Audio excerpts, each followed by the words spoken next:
जैन प्यारे साथियों, आशा करते हैं कि आप सभी अच्छे होंगे और मन लगा कर तो पढ़ाई कर ही रहे होंगे। जैसे कि आपको मालूम है कि हम आपकी परीक्षा को ध्यान में रखते हुए विजन आईएएस का पीटी 365 जो एक सीरीज आती है, सेशन आता है, उसको हम आपके साथ में चर्चा का बिंदु बना रहे हैं। अब तक हमने 3 बड़े सेक्शन आपके साथ में डिस्कस किए हैं, जिसमें हमने खासतौर पर आपके साथ में आप देखोगे इकोनॉमी, इसके अलावा इन्वायरमेंट और उसके साथ साथ बायोटेक्नोलॉजी।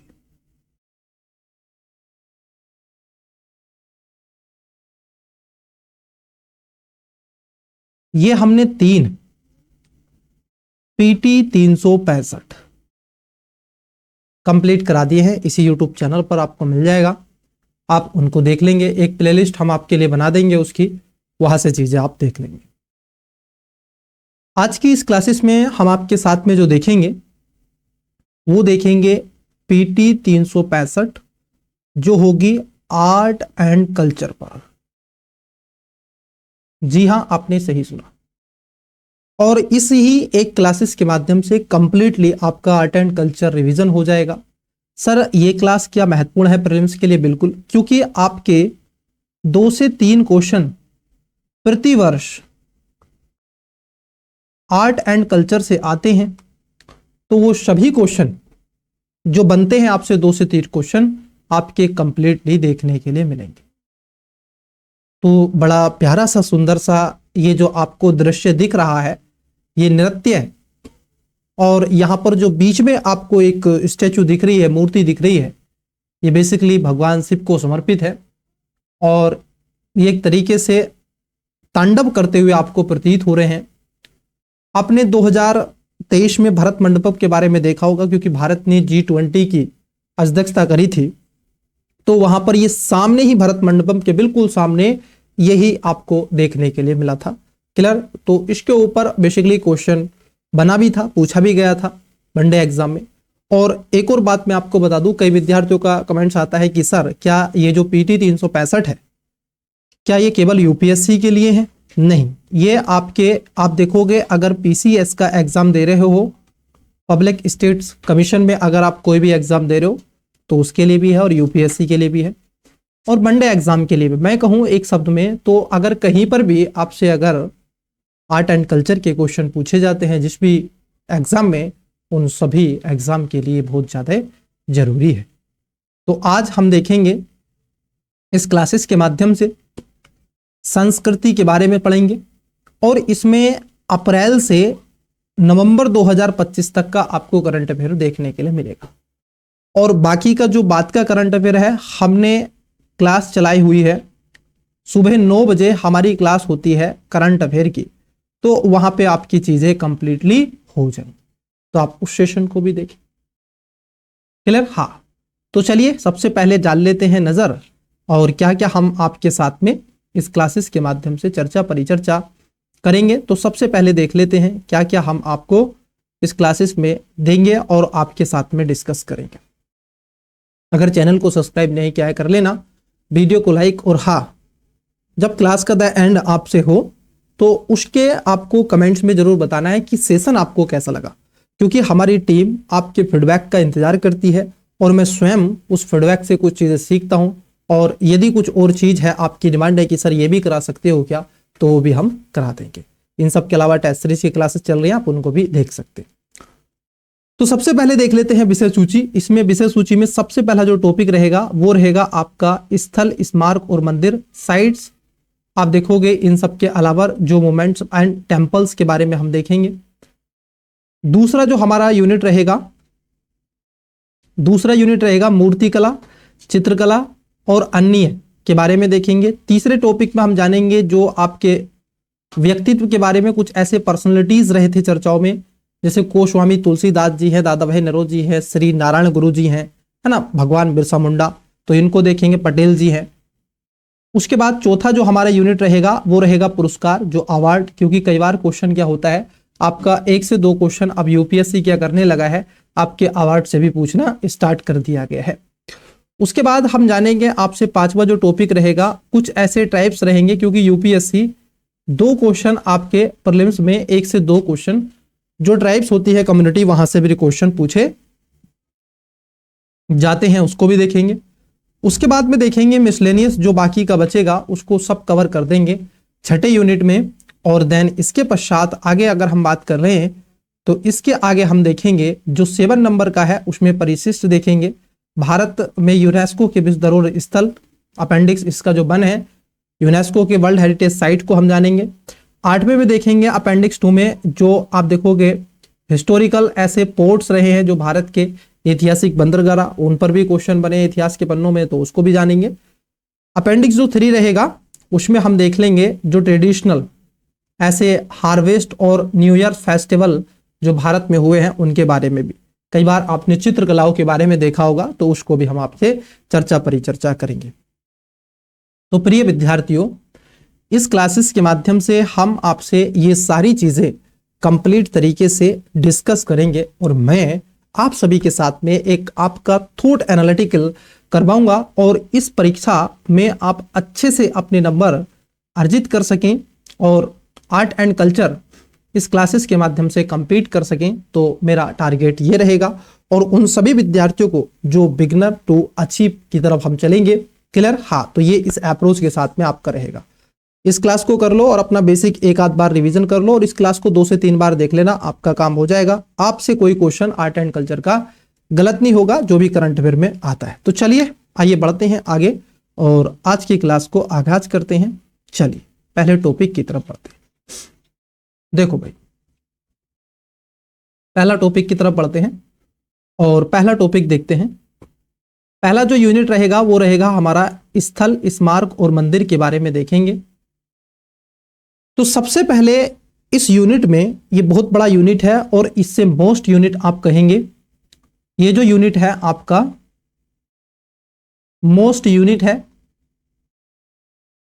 और स्टूडेंट्स आपको क्या करना है, पेन पेंसिल लेकर के बैठना है, कुछ चीजें नोट डाउन करते रहनी है, कुछ चीजें नोट्स में बहुत ही शॉर्ट वे में, है ना, जो आपको उचित लगे। बाकी मैं आपको समझा रहा हूं, मैं बस एक बार देख लूं, चेक तो कर लूं कि आपको सारी चीजें विजिबल भी हो रही हैं कि नहीं। हाँ, थोड़ी सी चीजें एक साइड से कट रही हैं लेकिन फिर भी आप तक चीजें पहुंच रही है, तो कंप्लीटली आपको चीजें विजिबल हो तो रही है। चलिए देखते हैं, आइए फिर बढ़ते हैं, आज के सेशन को आगे बढ़ाते हैं। हाँ, अब ये ज्यादा हो गया, एक सेकेंड को, बिल्कुल सर, अब ठीक है, अब ठीक है। तो चलिए आइए फिर बढ़ते हैं, पहला टॉपिक लेते हैं, भारत का 44वां यूनेस्को विश्व धरोहर स्थल। देखो अभी क्या हुआ था, 14th जो यूनेस्को का वर्ल्ड हेरिटेज साइट अभी भारत के चर्चाओं में रहा, और आपने देखा होगा ये जो चर्चाओं में रहे थे ये भारत की जो मराठा रहे हैं उनके मिलिट्री लैंडस्केप ऐसे 12 किले थे, यानी मराठाओं के सैन्य किले अभी चर्चाओं में रहे थे। तो बेसिकली पहला क्वेश्चन तो यही बना कि 44वां जो वर्ल्ड हेरिटेज साइट कौन सी रही, वो रही थी आपकी मराठाओं के सैन्य किले। अब ये मराठाओं के जो सैन्य किले हैं वो कहां कहां पर हैं, किस किस जगह हैं, ये आपको समझना चाहिए, इस चीज को जान लेना चाहिए। देखो आइए पहले इन किलों को देख लेते हैं। देखो ये मिलिट्री जो आपके लैंडस्केप है, जिसमें आप देखोगे साल हेर है, ये आपको देखने के लिए मिलेगा, खंडेरी का है, रायगढ़ का है, स्वर्ण दुर्ग का है, विजय दुर्ग है, सिद्ध दुर्ग है, पन्हाला है, प्रतापगढ़ है, राजगढ़ है, कोहलगढ़ है और सिवनेरी है। और एक है आपका जिंजी किला। ये जिंजी जो किला आपको विजिबल हो रहा है स्टूडेंट्स, 1 सेकेंड रुको, 1 मिनट, हाँ ओके, डिवाइस में क्योंकि चार्जिंग नहीं आ रही थी तो इसलिए। ये जो आपका जिंजी किला है, अगर हम इसकी बात कर ले, देखो आपको विजिबल हो रहा, ये जिंजी किला आपको साउथ में मिलेगा। एकमात्र ये वैसा किला है जो साउथ में, अन्यथा सारे के सारे किले कहां पर हैं, महाराष्ट्र के इर्द गिर्द आपको देखने के लिए मिल रहे हैं। सारे के सारे किले महाराष्ट्र में ही आपको मिलते हैं, बस एक ही है जिंजी किला जो आपका तमिलनाडु में देखने के लिए आपको मिलेगा। क्लियर? तो ये किले आपको याद रहने चाहिए। भौगोलिक विस्तार, ये किले महाराष्ट्र और तमिलनाडु में अवस्थित है। तो कहां पर है, 2 ही स्टेट है, ये ध्यान में रखना, तमिलनाडु में एक ही है बस आपका जिंजी किला, बस एक ही है आपका जिंजी किला जो तमिलनाडु में है। विविध और रणनीतिक अवस्थिति, ये सह्याद्री पर्वतमाला, कोंकण तट और दक्कन पठार के पूर्वी घाट सहित भिन्न भागों में आपको फैले हुए मिलेंगे। इसके निर्माण की बात कर ले तो छत्रपति शिवाजी महाराज के शासनकाल में 17वीं शताब्दी में आरंभ और 19वीं शताब्दी में पेशवाओं के काल तक जारी रहा। ये किले मराठा साम्राज्य सामरिक सैन्य दृष्टिकोण से अति महत्वपूर्ण और कौशल के रूप में दिखाई पड़ते हैं। अगर हम बात कर ले इनकी विशेषताएं तो आप देखोगे शिवनेरी की किला पहाड़ी आपको छत्रपति शिवाजी की जन्मभूमि रही है, तो ये चर्चाओं में है। राजगढ़ जो पहाड़ी किला है ये आप देखोगे हिंद स्वराज राजनीतिक अड्डे के रूप में फला फूला। उसके साथ साथ यहाँ पर मरुदेव के नाम से भी जाना जाता है, मराठा की राजधानी थी खासतौर पर यहाँ पर। इसमें 12 किलो में छत्रपति शिवाजी महाराज ने 1665 में पुरंदर की संधि पर हस्ताक्षर करते समय अपने पास इनको रखा था। ये 12 किले इनके पास में रहे थे। रायगढ़ आप देखोगे पहाड़ी का किला, ये भी दूसरी राजधानी रहा करती थी। रायगढ़ किले पर हिंदवी स्वराज और स्वर्ण सिंहासन की स्थापना भी की थी इन्होंने। इन सबके अलावा 1662 में शिवाजी महाराज ने इस दुर्ग का पुनरुद्धार भी करवाया था। प्रमुख यहाँ पर इनके रहे हैं, तो ये भी आपको ध्यान में रखना है। उसके साथ साथ अगर हम बात कर ले विजय दुर्ग का जो किला है, ये शिवाजी ने इस किले को बीजापुर के आदिल शाह से छीना था और इसका नाम बदल के आप देखोगे विजय दुर्ग रख दिया गया। पूर्व में इसको जिब्राल्टर कहा जाता है, ध्यान रखना। पूर्व का क्या है, ये जिब्राल्टर कहा जाता है। एक जिब्राल्टर स्टेट है, आपको याद होगा, जो अफ्रीका, मोरक्को और आप देखोगे फ्रांस के बीच में अवस्थित है। कुछ इमेज बन रही है, जो मेडिटेरियन सी को अटलांटिक सागर से जोड़ने का प्रयास करती है और दो आइलैंड को, एशिया को माफ कीजिएगा, जो यूरोप है उसको अफ्रीका से अलग करती है। खंडेरी जो द्वीपीय किला है ये 1679 में छत्रपति शिवाजी महाराज के शासनकाल में इसका निर्माण हुआ। उद्देश्य था मरुद जंजीरा और दुर्ग के सिंधियों पर विजय रखना। और उसके बाद में सिंधुदुर्ग और द्वीप, ये सब और भी किले आपको देखने के लिए मिलते हैं। तो 44वां यूनेस्को साइट कौन सी रही है, तो आप कहोगे सर ये किले रहे हैं जो आपको देखने के लिए मिलेंगी। क्लियर, हाँ।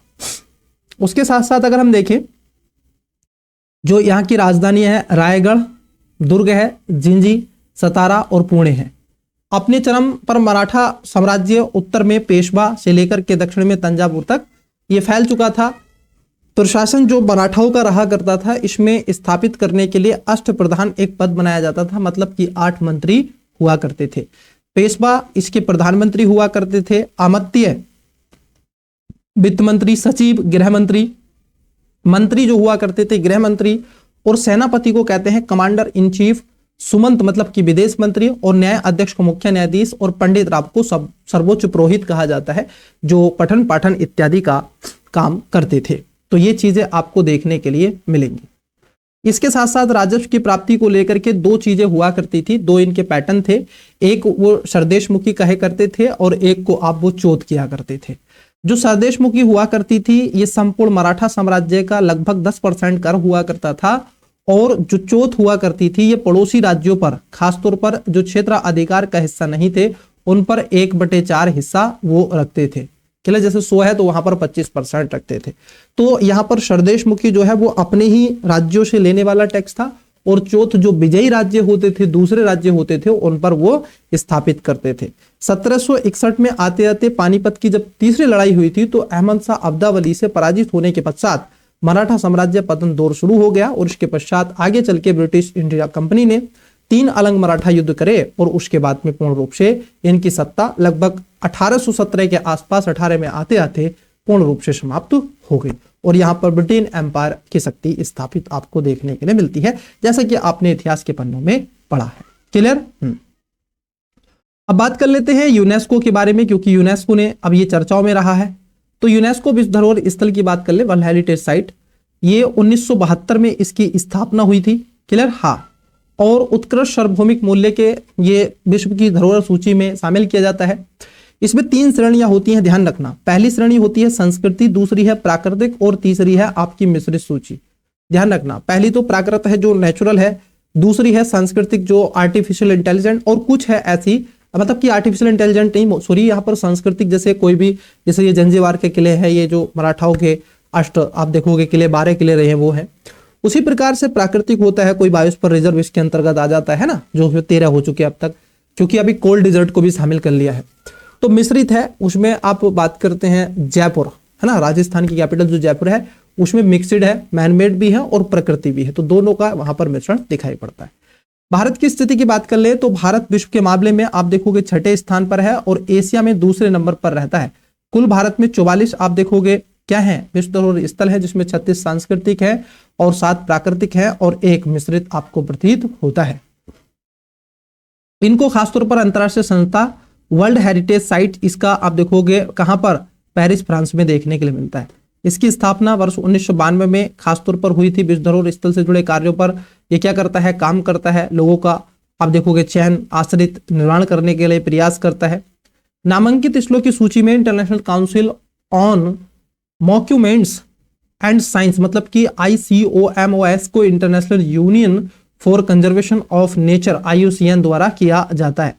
अंतिम निर्णय विश्व धरोहर समिति द्वारा लिया जाता है, जो 2021 से 25 तक समिति का अध्यक्ष रहा कौन, भारत। ध्यान रखना, इस समिति का सदस्य कौन रहा है, भारत एक सदस्य है 2021 से 25 तक के बीच में। भारत का नोडल एजेंसी है वही Indian archaeological survey of India है, तो आपको समझ में आ जाएगा। कृपया इसमें परिशिष्ट आप देखोगे, मानचित्र भी आपको देखने के लिए मिल जाता है। चलिए आगे बढ़ते हैं। तो हमने देखा कि सर अगर आपसे पूछा जाए कि ये जो मराठाओं के 12 किले थे वो किसमें रहे थे, वो अभी यूनेस्को की विश्व धरोहर लिस्ट में रहे थे 12 किले, क्लियर, मराठाओं के, उसमें जंजीबार तमिलनाडु का याद में आपको रखना है। आइए अब आगे बढ़ते हैं, दूसरे टॉपिक की तरफ बढ़ते हैं। देखो अभी क्या हुआ है, यूनेस्को के विश्व धरोहर जो कन्वेंशन अस्थायी सूची, जिसको tentative list of UNESCO world heritage site convention जो है, ये इसमें चर्चाओं में रहा। इसमें उन खासतौर पर कृत्यों को रखा जाता है जो प्रकृति नहीं है, मिश्रित नहीं है, बल्कि मानव के द्वारा की गई एक्टिविटीज इसके अंतर्गत होती है।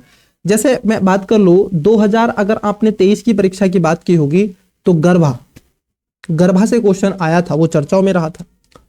वैसे ही महाकुंभ 2017 में आप देखोगे शामिल किया गया। तो इस प्रकार से लगातार समय समय पर क्या होते हैं, इसके अंतर्गत ये शामिल किए जाते हैं। तो अप्रैल से दिसंबर 2025 तक भारत में 8 नए स्थलों को यूनेस्को के विश्व धरोहर कन्वेंशन में अस्थायी सूची के अंतर्गत शामिल कर लिया गया है, मतलब कि टेंटेटिव जो आपकी लिस्ट होती है यूनेस्को की, उसके अंतर्गत शामिल हो चुके हैं। किसी भी स्मारक या स्थल को विश्व धरोहर सूची में शामिल करने से पहले उसका नाम स्थायी रूप से सूची में अनिवार्य होता है। और यूनेस्को की अस्थायी सूची में लगभग आप देखोगे 69 भारतीय स्थल अब तक शामिल हो चुके हैं।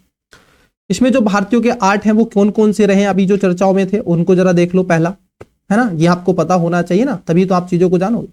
तो पहला है आपका एरा मिट्टी डिवालू, लाल रेत के टीले हैं, ये प्राकृतिक विशाखापट्टनम आंध्र प्रदेश में ब्रिटिश भूविज्ञानी विलियम्स किंग के द्वारा 1886 में पहली बार इसको दर्ज किया गया था।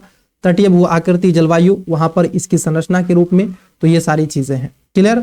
और 2016 में ये खासतौर पर आप देखोगे भारतीय भूवैज्ञानिक सर्वेक्षण के द्वारा इसको जियो हेरिटेज आप देखोगे माउंटमेंट घोषित भी कर दिया गया था। उसके बाद दूसरा है जो रहा है मेघालय, यूं की गुफाएं रही हैं जो मेघालय में, ध्यान में रखना। लगभग ये गुफाएं खासतौर पर आप देखोगे विश्व के प्रथम 100 भूवैज्ञानिक रूपों के स्थलों को सूचीबद्ध करती हैं। और इसी में आपको शेषाचलम बायोस्फीयर रिजर्व आपको देखने के लिए मिलता है। कहां पर, ये वेंकटेश्वर राष्ट्रीय उद्यान में है। और ये कहां पर है, तिरुमाला पहाड़ियां हैं जो आपकी आंध्र प्रदेश तिरुपति में। तो ये भी चर्चाओं में रही थी। जो 8 है उनका हम नाम आपको बता रहे हैं। उसके बाद आता है आपका बरकला की प्राकृतिक विरासत है, ये केरल की है, ये भी ध्यान में रखना। पचगनी और महालेश्वर दक्कन ट्रेप महाराष्ट्र का है, जो पश्चिमी घाट के कोयाना वन्यजीव अभ्यारण्य का एक हिस्सा जाना जाता है। यहां पर देखो कोयाना वन्यजीव अभ्यारण्य कहाँ है, महाराष्ट्र में है। उसके अलावा शेषाचलम की जो पहाड़ियां हैं और बायोस्फीयर रिजर्व है, वेंकटेश्वर राष्ट्रीय उद्यान कहां पर है, तो आप कहोगे सर आंध्र प्रदेश में है। सेंट मेरी द्वीप समूह भूवैज्ञानिक विरासत कर्नाटक में आपको मिलेगा, ये भी आपको ध्यान में रखना है। और नागा हिल ओफियोलाइट ये नागालैंड में है, ये भी आपको ध्यान में रखना है। और सलखान फोलिस पार्क उत्तर प्रदेश का है, ये और भी मोस्ट हो जाता है। जो भी विद्यार्थी यूपीपीसीएस का एग्जाम दे रहे हैं 2026 में, तो उनके लिए महत्वपूर्ण है ना। तो सलखान जो आपकी पोलिश पार्क है उत्तर प्रदेश का है, ये कहां पर है सर, इसको थोड़ा बताइए। तो ये कैमूर की पहाड़ियां जो विंध्यन पर्वतमाला का हिस्सा हुआ करती थी, तो कैमूर वन्यजीव अभ्यारण्य के पास ये अवस्थित है और यह विश्व के सबसे पुराने और अच्छी तरह से संरक्षित जीवाश्म स्थलों में से एक रहा। जीवाश्म करीब इसमें 1.4 बिलियन, लगभग की 140 करोड़ पुराने साल का ये माना जाता है। तो आपको पता होना चाहिए सलखान फॉलिस पार्क के बारे में, चीजों के बारे में। क्लियर? हाँ, चलिए आगे बढ़ते हैं, आगे बढ़ते हैं, चीजों को समझने का प्रयास करते हैं। चलिए विद्यार्थी देखो, नेक्स्ट है आपका यूनेस्को द्वारा क्रिएटिव सिटी ऑफ गैस्ट्रोनोमी घोषित किया गया है। अभी देखो ये चर्चाओं में है विद्यार्थी, तो इसको आपको क्या है ध्यान में रखना है। किसको सर? यूनेस्को की जो आपकी क्रिएटिव सिटी देखने के लिए आपको मिलती है।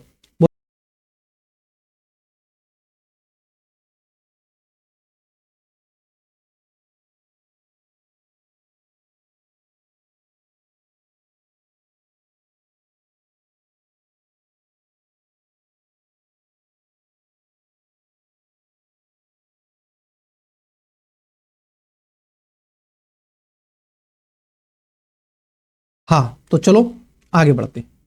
तो देखो यूनेस्को की क्रिएटिव सिटी ऑफ गैस्ट्रोनोमी, अभी ये चर्चाओं में रहा है सर, क्रिएटिव सिटी क्या है। अभी लखनऊ को देखो, ये दूसरा भारत का आप देखोगे स्थान है, जो दूसरा शहर है जो क्रिएटिव सिटी के रूप में गैस्ट्रोनोमी में शामिल हुआ। ध्यान रखना यूपीपीसीएस और यूपीएससी वालों, लखनऊ को शामिल किया गया है क्रिएटिव सिटी ऑफ गैस्ट्रोनोमी में। क्यों? खान पान के लिए रचनात्मक शहर घोषित किया गया है इसको, और हैदराबाद पहला है, और दूसरा हैदराबाद यह सम्मान पाने वाला पहला रहा, और दूसरा लखनऊ है। तो दो शहर हैं, ध्यान में रखना। कौन कौन से हैं? एक है हैदराबाद और एक है लखनऊ। क्लियर? ये दो शहर आपको ध्यान में रखने हैं जो यूनेस्को की क्रिएटिविटी आपको सिटी ऑफ गैस्ट्रोनोमी में शामिल है। अगर हम इसके इतिहास की बात कर ले तो 1755 में नवाब अशरफ उद्दौला के द्वारा अवध की राजधानी लखनऊ को बनाया गया था। अब यहाँ पर कई चीजें आपको मिली हैं। बेसिकली मैं गया था लखनऊ, तो मैंने यहाँ पर कई चीजें ये घूमा भी हूँ यहाँ पर। क्लियर? हाँ, तो यहाँ पर जैसे सिराज ए हिंद आपको मिलेगा, और पूरब और कोस्टल भीम भी इसको कहा जाता है, जो यहाँ पर संगीत और ललित कलाओं का एक केंद्र के रूप में भी है। यहाँ पर the golden city of India भी इसको कहा जाता है, ध्यान में रखना है, the golden of India city.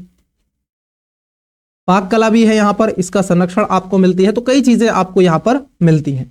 इसके अलावा आयुसियन के शहर भी आपको देखने के लिए मिल जाएंगे यहाँ पर, जैसे जयपुर शिल्प कला इसमें आता है, शिल्प और लोक कला में श्रीनगर आ जाता है। ग्वालियर का संगीत है 2023 में, जो यूनेस्को मतलब कि NCCN में, खासतौर पर भारतीय शहर इसमें कौन कौन से हैं UCCN में, तो उसमें ग्वालियर का संगीत है। लखनऊ की पाक कला आपको मिल जाएगी। इसके अलावा मुंबई की फिल्म है, कोझिकोड का साहित्य, ये शहर अभी चर्चाओं में रहा था, आप सभी जानते हैं 2023 में। इन सब के अलावा ग्वालियर का संगीत रहा, चेन्नई का संगीत 2017, हैदराबाद का पाक कला और वाराणसी का संगीत 2015। तो ये आपको ध्यान में रखना है कि अभी यूनेस्को की क्रिएटिव सिटी ऑफ गैस्ट्रोनोमी में भारत का कौन सा शहर रहा है। खान पान के लिए इसको जाना जाता है, वो है आपका लखनऊ। पहला है कौन? हैदराबाद। क्लियर हुआ? चलो, तो यहाँ पे लखनऊ में कुछ चीजें आपको मिल जाएंगी। यहाँ पर कुछ शहर वगैरह जैसे आप जाओगे तो यहाँ पर स्मृत हैं कुछ संपत्तियां जो देखने के लिए मिलती हैं। बड़ा इमामबाड़ा है, छोटा इमामबाड़ा है, रूबी दरवाजा है, भूल भुलैया है, बड़ा ही अच्छा है, यहाँ पर आप जा सकते हैं। क्लियर? हाँ, चलिए आगे बढ़ते हैं और नेक्स्ट चीजों को देखते हैं। यूनेस्को की क्रिएटिव सिटी नेटवर्क ये चर्चाओं में रहा है, तो इसको ध्यान में रखना। 2004 में इसकी स्थापना हुई थी विद्यार्थी, 2004 में। क्लियर? चलो आगे बढ़ते हैं। नेक्स्ट देखते हैं चोल गंगम झील। देखो अभी चर्चाओं में रही है चोल गंगम झील। क्यों चर्चाओं में रही है? मैंने आपको करंट अफेयर में भी ये कराया था, जो सुबह को 9 बजे वाली हमारी क्लास होती है 9 AM पर, उसमें भी मैंने आपको कराया था।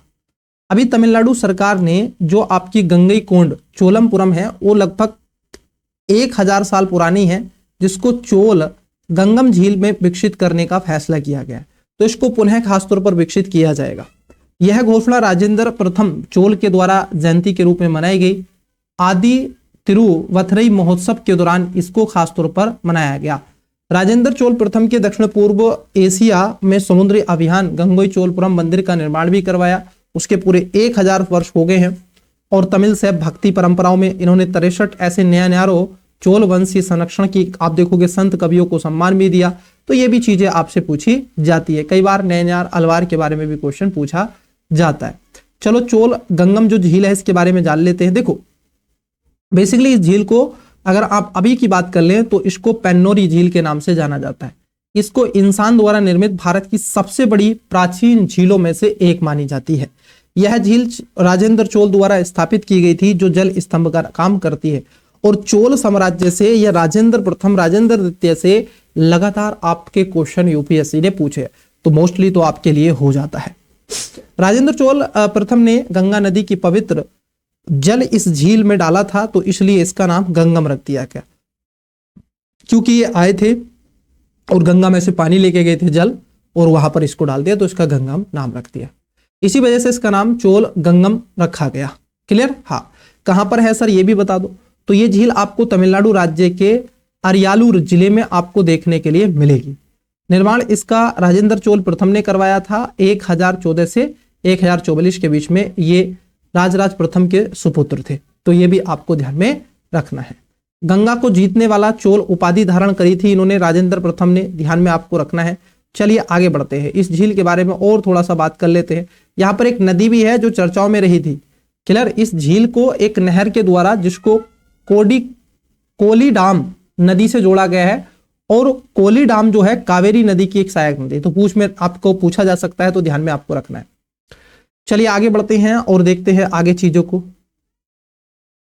हाँ, तो बेसिकली ये साम्राज्य है और इसमें साम्राज्य में क्योंकि चोल पल्लवों के अधीन हुआ करते थे, उनके सामंत थे, तो 9वीं शताब्दी में विजय चोल के नेतृत्व में मध्यकालीन चोल साम्राज्य की स्थापना हुई थी। और आरंभिक चोलों का उल्लेख सर्वप्रथम अशोक के द्वितीय और 13वें शिलालेख में आपको मिलेगा। चोलों के प्रशासनिक और स्थानीय संरचना में उत्तर मेरू अभिलेख जो आपको मिलता है वहां पर इसकी संरचना है। और यहाँ पर चोल साम्राज्य कई प्रांतों में विभाजित हुआ करता था जिन्हें मंडलम कहते हैं। जो प्रांत होते थे उनको उन्होंने मंडलम कहा। मंडलम के नीचे प्रशासनिक की इकाई आप देखोगे बलनाडु थी, नाडु थी, कुर्रम थी और इसको कोट्टम भी कहा जाता था। क्लियर? तो इस चीज को आपको ध्यान में रखना है। जैसे अगर हम बात कर ले कर प्रणाली में यहाँ पर बेट्टी क्या है, बेट्टी बंधुआ मजदूर थे और कड़मई भू राजस्व था। तो बेट्टी और कड़मई को ध्यान में आपको रखना है। क्लियर? ये सब चोल एम्पायर था। इस तरीके से यहाँ पे व्यापार ये क्या करते थे और इन क्षेत्रों में इनका खूब अच्छे से व्यापार होता था। बेसिकली जो आज का आप बंगाल की खाड़ी देखते हैं, कभी चोलों की क्या हुआ करती थी, कैपिटल हुआ करती थी, इनकी राजधानी हुआ करती थी। चलिए कुछ ऐसे चोल मंदिर हैं जो चर्चाओं में भी रहे हैं और आपसे पूछने की संभावना भी रहेगी। तो बेसिकली इनके बारे में भी इंफॉर्मेशन जुटा लेते हैं। देखो बृहदेश्वर मंदिर कहां पर है? तंजावुर में है, द्रविड़ शैली पर है, भगवान शिव को समर्पित है और 1010 ईस्वी में इसका निर्माण किया गया था। उसके बाद अगर हम बात कर लें, उसके बाद आता है आपका गंगोई कोंड चोलपुरम मंदिर। ये भी इनके द्वारा द्रविड़ शैली में भगवान शिव को 1035 में राजेंद्र चोल के द्वारा और ये राजा चोल प्रथम के द्वारा था। क्लियर? हाँ। वही देखें अगर हम बात कर ले ऐरावतेश्वर मंदिर है, तंजावुर जिले के पास में है, दारासुरम में। ये द्रविड़ मंदिर रथ जैसा प्रतीत होता है। इसके अलावा ये भगवान शिव को समर्पित है। 12वीं शताब्दी में राजराज चोल द्वितीय के द्वारा इसका निर्माण करवाया गया था। तो ये भी आपको मिलेगा। एक होती है नागर शैली, एक होती है द्रविड़ शैली। जितने भी जो टेम्पल होते हैं साउथ में वो सब द्रविड़ शैली के ज्यादातर होते हैं और उत्तर भारत में वो सब नागर शैली के होते हैं।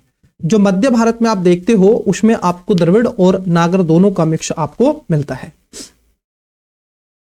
इन सब के अलावा अगर हम बात कर लें, ये यूनेस्को की विश्व धरोहर सूची में तीनों को इनको शामिल किया गया है। क्लियर? हाँ। चलिए आगे बढ़ते हैं, नेक्स्ट की तरफ बढ़ते हैं। सुर्खियों में कुछ अन्य टेंपल भी है, उनको भी देख लो भाई कौन कौन से टेंपल हैं। बेसिकली क्या है ना, मेरी तबीयत अभी पूरी रूप से ठीक नहीं हुई है और मैं इस क्लास को संडे में रिकॉर्ड कर रहा हूं। मुझे मैथ की क्लास करनी थी। मैथ की क्लास में क्या होता है, जीएस से ज्यादा एनर्जी लगती है ना। हालांकि जीएस में ज्यादा एनर्जी लगती है, मैथ में तो आप सोल्व करते रहोगे, लेकिन वहां पर समझाना एक टॉपिक को बार बार होता है। उसमें कहानी नहीं बता सकते, इसमें कहानी बता सकते हैं। तो कुछ अन्य है, अदर टेम्पल्स है जो चर्चाओं में रहते हैं, उनको भी देख लेते हैं। श्री सेलम मल्लिका अर्जुन स्वामी मंदिर, ये चर्चाओं में रहा है बच्चे और ये कहां पर है? आंध्र प्रदेश में है, कृष्णा नदी के किनारे है, नल्लामाला की पहाड़ियों पर अवस्थित है। देवता की बात कर लें तो भगवान शिव को और देवी पार्वती को समर्पित है। ज्योति जो आपके 12 ज्योतिर्लिंग शक्तिपीठ है उनमें से दोनों के रूप में इसकी पूजनीय देखने के लिए मिलते हैं। क्लियर? हाँ, तो ये ध्यान में आपको रखना है। उसके अलावा अगर हम देखें अन्य भी है, सिम्मल चेलम मंदिर है, ये महालक्ष्मी नरसिंह मंदिर के नाम से इसको जाना जाता है। आंध्र प्रदेश के विशाखापट्टनम में एक हिंदू मंदिर के रूप में है। देवता यह विष्णु को समर्पित है। आधा मानव और आधा सिंह अवतार के रूप में इनको जाना गया है। विशेषता ओडिशा के चालुक्य शैली की परंपरा है और चोल शासक कुलोत्तुंग प्रथम के शासनकाल में 1098 से 99 के दौरान में एक शिलालेख में अवस्थित है। ये आपको दिख रहा है। उसके बाद है आपका खीर भवानी मंदिर। ये कहां पर है? जम्मू कश्मीर के श्रीनगर के निकट है। ये मंदिर खासतौर पर देवी दुर्गा को, रागन्या को समर्पित है। क्लियर? हाँ, तो ये आपको दिख रहा है, ये भी चर्चाओं में रहा था। ये महाराजा प्रताप सिंह ने 912 के आसपास इसका निर्माण करवाया था। महाराजा हरि सिंह ने मंदिर का अलंकरण पूर्ण करवाया था। और षष्ठ कोणीय झरना यहाँ पर आपको मिलता है। यहाँ पर खीर नामक मिठाई पर रखा गया जो श्रद्धालुओं के लिए प्रसाद के रूप में जाना जाता है। तो उत्सव है खीर यहाँ का मनाया जाता है, क्योंकि यहाँ पर आए श्रद्धालुओं को खीर वो खिलवाते हैं। हाँ, बाटफो मंदिर की बात कर लें, ये आपको विजिबल हो रहा है बाटफो मंदिर। यो बौद्ध मंदिर बैंकॉक के आप देखोगे रतन कोशिन द्वीप पर अवस्थित है। कहां पर है? बैंकॉक में है आपका, तो ये आपको ध्यान में रखना है। चलिए आगे बढ़ते हैं। और भी मंदिर रहा है, ये चर्चाओं में है। देखो अगर हम बात कर ले पिरह बिहार मंदिर, ये थाईलैंड के कंबोडिया में है। यहाँ पर खासतौर पर गंडरेग की पहाड़ियों के शिखर प्राचीन शिव मंदिर परिसर के रूप में इसको जाना जाता है। ये 2008 में यूनेस्को की विश्व धरोहर सूचल स्थल में भी शामिल कर लिया गया था। तो ये भी आपको ध्यान में रखना है। चलिए आगे बढ़ते हैं। आगे बढ़ते हैं और नेक्स्ट टॉपिक की तरफ बढ़ते हैं। देखते हैं नेक्स्ट टॉपिक क्या है आपका। नेक्स्ट टॉपिक है सिंधु घाटी सभ्यता में कृषि, agriculture in Indus valley civilization. अभी क्या हुआ है, सिंधु घाटी सभ्यता में खासतौर पर कृषि के कुछ ऐसे साक्ष्य देखने के लिए मिले हैं। बोले सर क्या बात कर रहे हो? हाँ बिल्कुल। देखो एक नई रेडियो कार्बन स्टडी हुई और इसमें मेहरगढ़ की कृषि वस्तुओं की समय अवधि लगभग 8000 वर्ष पूर्व की जगह 5200 ईसा पूर्व बताई गई है। मतलब कि मेहरगढ़ की जो कृषि की बस्तियां हैं वो 8000 वर्ष नहीं बल्कि 5200 वर्ष पूर्व बुरादी बताई जा रही है। मेहरगढ़ की अगर हम बात कर लें तो ये कहां पर अवस्थित है? तो ये पाकिस्तान में स्थित है और दक्षिण एशिया की सबसे पुरानी ज्ञात नवपाषाण कालीन कृषि बस्ती बताई जाती है। सबसे पुरानी है पाकिस्तान के मेहरगढ़। क्लियर? हाँ। वहीं अगर सिंधु घाटी सभ्यता की बात करें जहां पर कृषि आपको देखने को मिलती है तो यहां पर उगाई जानी फसलें गेहूं, जौ और रबी की फसलें, खासतौर पर सरसों, तिल, कपास, खजूर, दलहनी, ये खरीफ की फसलें भी यहाँ पर उगाई जाती थी। तो ये बेसिकली ये सभी प्रकार की यहाँ पर फसलें हुआ करती थी। क्लियर? हाँ, तो इसको आपको थोड़ा सा ध्यान में रखना है। उनमें सिंचाई की बात कर लें, यहाँ पर बेसिकली आप देखोगे गब्बरबंद नहरें, कुएं यहाँ पर मिलते हैं। मेहरगढ़ की अगर हम बात करें तो नवपाषाण काल का एक प्रमुख स्थल रहा है। वर्तमान पाकिस्तान के बलूचिस्तान प्रांत मतलब कि बोलन दर्रे के मुहाने पर अवस्थित है। यहां सिंधु घाटी हड़प्पा सभ्यता के उदय पूर्व से लगभग 30वीं शताब्दी में 700 से लगभग 7000 से 2500 ईसा पूर्व में निरंतर मानव के निवास के साक्ष्य भी मिले। विशेषताएं क्या सर यहाँ की? यहाँ पर प्रारंभिक कृषि, यहाँ पे गेहूं और जौ की खेती की जाती थी। मवेशियों का पालन के साक्ष्य भी प्राप्त होते हैं। यह पुरानी दुनिया में कपास ज्ञात उपयोग में सबसे प्राचीन उदाहरण प्रस्तुत करता है। यहाँ मिट्टी की ईंटों से निर्मित संरचना और संरक्षित विशेष समाधान और मृद भांड, यहाँ तक कि तोंग जैसा इनको प्राप्त भी होता है। तो ये भी आपको क्या है प्यारे विद्यार्थी याद रखना है। क्लियर हुआ कि नहीं? हाँ, तो इनको भी आपको क्या है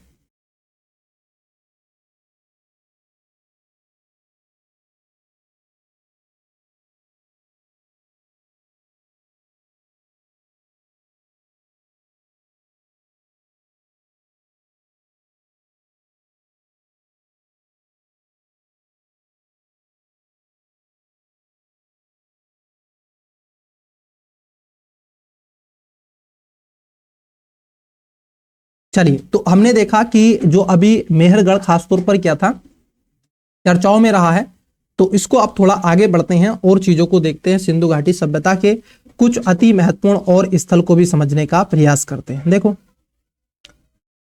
यहां विशाल अन्नागार, सभा भवन, नृत्यगान, कांस्य प्रतिमा, पुरोहित राजा की प्रसिद्ध मूर्तियां प्राप्त हुई है। मोहनजोदड़ो यहाँ दूसरा प्रमुख नगर था जहां पर विशाल स्नानागार, गेट, बाथरूम मतलब कि आपको देखने के लिए मिलेंगे। धोलावीरा जो है ये अपनी विशिष्ट जल निकासी के लिए जाना जाता है। 2022 में यूपीएससी ने यहां से क्वेश्चन पूछा था। त्रिस्तरीय विभाजन है। लोथल यहाँ पे गोदीवाड़ा, खासतौर पर डाकियाई कार्ड यहाँ पर खोज की गई समुद्री व्यापार के संकेत, और अन्य में कालीबंगा से जुटे हुए आप देखोगे खेत के साक्ष्य, और इन सब के अलावा अग्नि वेदिकाओं के लिए प्रसिद्ध है। अगर हम उसके कुछ स्थलों की बात कर ले तो कुछ स्थल आपसे पूछे जा सकते हैं, जैसे राखीगढ़ी को भी आपको ध्यान में रखना है, क्योंकि ये भारत में सबसे बड़ा सिंधु घाटी एक स्थल के रूप में जाना जाता है। राखीगढ़ी हिसार में, हरियाणा में आपको मिल जाएगा, कालीबंगा राजस्थान में। इसके कुछ स्थल हैं विद्यार्थी जो आपको देखने के लिए मिलेंगे। देखो कौन कौन से ऐसे स्थल हैं, तो ये जैसे आपको मिलेगा मेहरगढ़ कहां पर है, पाकिस्तान में है। चौहुंदड़ो भी पाकिस्तान में है। सूतकांगे डोर ये सबसे पश्चिमी स्थल है पाकिस्तान में, यहां पर आपको दिख रहा है। पड़ता बेट ये गुजरात में है। देसलपुर ये भी गुजरात में है। लोथल गुजरात में है। धोलावीरा गुजरात में है। दायमाबाद ये सबसे दक्षिण स्थल है, महाराष्ट्र में आपको मिलेगा। आलमगीरपुर सबसे पूर्वी स्थल है उत्तर प्रदेश में। कालीबंगा राजस्थान में। मोहनजोदड़ो पाकिस्तान में। हड़प्पा पाकिस्तान में। इन सब के अलावा मांदा ये सबसे पूर्वी स्थल है, वो आपको कहां पर मिलेगा, जम्मू कश्मीर में। रोपड़ पंजाब में। राखीगढ़ी भारत का सबसे बड़ा स्थल है, हरियाणा में आपको देखने के लिए मिलेगा। क्लियर? हाँ, तो ये सारी चीजें हैं, हिसार के आपको मिलेगा। तो ये स्थल है, इनको बेसिकली आपको ध्यान में रखना है, क्योंकि कई बार क्या हुआ है, ये पाया गया है कि यूपीएससी ने सिंपल सा क्वेश्चन पूछा है कि निम्नलिखित में से कौन सा हड़प्पा स्थल है या हड़प्पा स्थल नहीं है, है ना, कुछ इस प्रकार के क्वेश्चन। तो चलो आगे बढ़ते हैं, नेक्स्ट देखते हैं, आगे बढ़ते हैं, नेक्स्ट देखते हैं गुडार्म शिलालेख। अभी देखो चर्चाओं में रहा है ये, खासतौर पर गुडार्म शिलालेख। अब यही पूछा जाएगा क्यों चर्चाओं में हुआ क्या था। गुडार्म रिजर्व फॉरेस्ट में मिले लगभग 11 ऐसे शिलालेख प्राचीन दक्कन की सांस्कृतिक और राजनीतिक पृष्ठभूमि को समझने में योगदान दिया। ये ईसा पूर्व की पहली शताब्दी से छठी शताब्दी के ईसा बूश में खासतौर पर आपको सातवाहन शासनकाल की जानकारी प्राप्त होती है कि ये सातवाहन शासकों से जुड़े हुए थे। इसकी बात कर लें तो ये इरितिपुर शिलालेख ये ब्राह्मणी लिपि में लिखा गया है। यह खासतौर पर सातवाहन और चुट्टू राजवंशों के बीच में गठबंधन का संकेत देता है। चुट्टू राजवंश सातवाहनों के समकालीन छोटे से राजवंश हुआ करते थे। उसके अलावा त्रिशूल और डमरू शिलालेख भी यहाँ पर मिलते हैं। क्लियर? हाँ, सबसे प्रारंभिक जो धार्मिक प्रतीकों में से एक माना जा रहा है इसको। यह शिलालेख राजनीतिक सत्ता और धार्मिक प्रतीकों के बीच में प्रारंभिक संबंध को दर्शाता है, तो यह भी आपको ध्यान में रखना है। उसके साथ साथ सातवाहन दूसरी सदी ईसा पूर्व में आपको देखने को मिलते हैं। ये पुराण ये दक्कन में आंध्र प्रदेश, तेलंगाना, महाराष्ट्र में स्थापित राजवंश था। ये सारी चीजें तो आप सभी जानते हैं, इसमें कोई दोहराग्रह है नहीं। चलिए आगे देखते हैं। देखो ये ध्यान में थोड़ा सा रखना है यहां पर एक पॉइंट कि सातवाहन उन प्रांतों में प्रथम खासतौर पर भारतीय राजवंशों में शामिल थे जिन्होंने शासकों के चित्र और सिक्के जारी किए थे। धान्यकटक सातवाहन काल में प्रसिद्ध एक बौद्ध केंद्र के रूप में भी जाना जाता है। कई बार पूछ लेता है ना इस प्रकार से कि भी ये जो चर्चाओं में रहा बताओ क्या है। उसके अलावा नालंदा विश्वविद्यालय, ये तो आप सभी जानते हैं, बिहार में अभी इसका कुमारगुप्त के प्रथम ने इसको बनवाया था। अभी बिहार के कहां पर है, राजगीर में है, ये भी आपको पता है। ये सबसे प्राचीन एक शिक्षा का केंद्र भी है। तक्षशिला विक्रमशिला के साथ साथ इसके है। यह पहला आवास विश्वविद्यालय है, यूनेस्को के धरोहर स्थल में है। राजा हर्षवर्धन ने सातवीं और पाल वंश ने भी इसको खासतौर पर अलग अलग संरक्षण मिला था। जो विदेशी यात्री थे उसमें नालंदा में चीनी, कोरिया, जापान, तिब्बती, मंगोलिया, श्रीलंका, दक्षिण पूर्व एशिया के लोग यहाँ पर आया करते थे। जैसे 7वीं शताब्दी में चीनी जो विद्वान था ई किंग, जिसमें जुआन, जिसको हुएन सांग नालंदा में आए थे। तो ये सब देखने के लिए आपको मिलते हैं। लेकिन आगे चल के क्या हुआ था, 1200 के आसपास में बख्तियार खिलजी ने इसको नष्ट कर दिया गया था, आग लगा दी थी इसमें, तब से ये समापन की तरफ चल बसा। चलिए आगे बढ़ते हैं। तो प्रिय विद्यार्थी, हमने अभी आपसे देखा, इसमें पहला यूनिट जो देखा हमने उसको समझा। अब बढ़ते हैं दूसरे यूनिट की तरफ और दूसरे यूनिट को भी हम देखने का प्रयास करते हैं। तो मैं बस थोड़ा सा पानी पी लेता हूं, फिर चीजों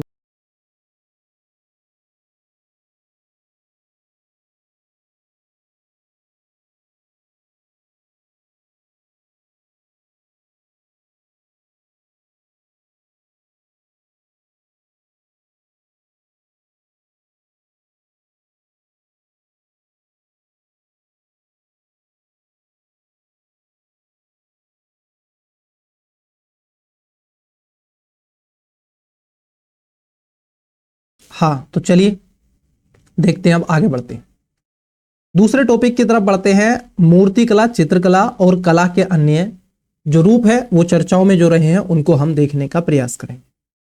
तो सबसे पहले डाल लेते हैं नजर भागवत गीता और नाट्य शास्त्र। अभी देखो ये चर्चाओं में रहे, भागवत गीता और नाट्य जो शास्त्र है ये बहुत ज्यादा चर्चाओं में है और ये मोस्ट हो जाता है आपकी परीक्षा के लिए।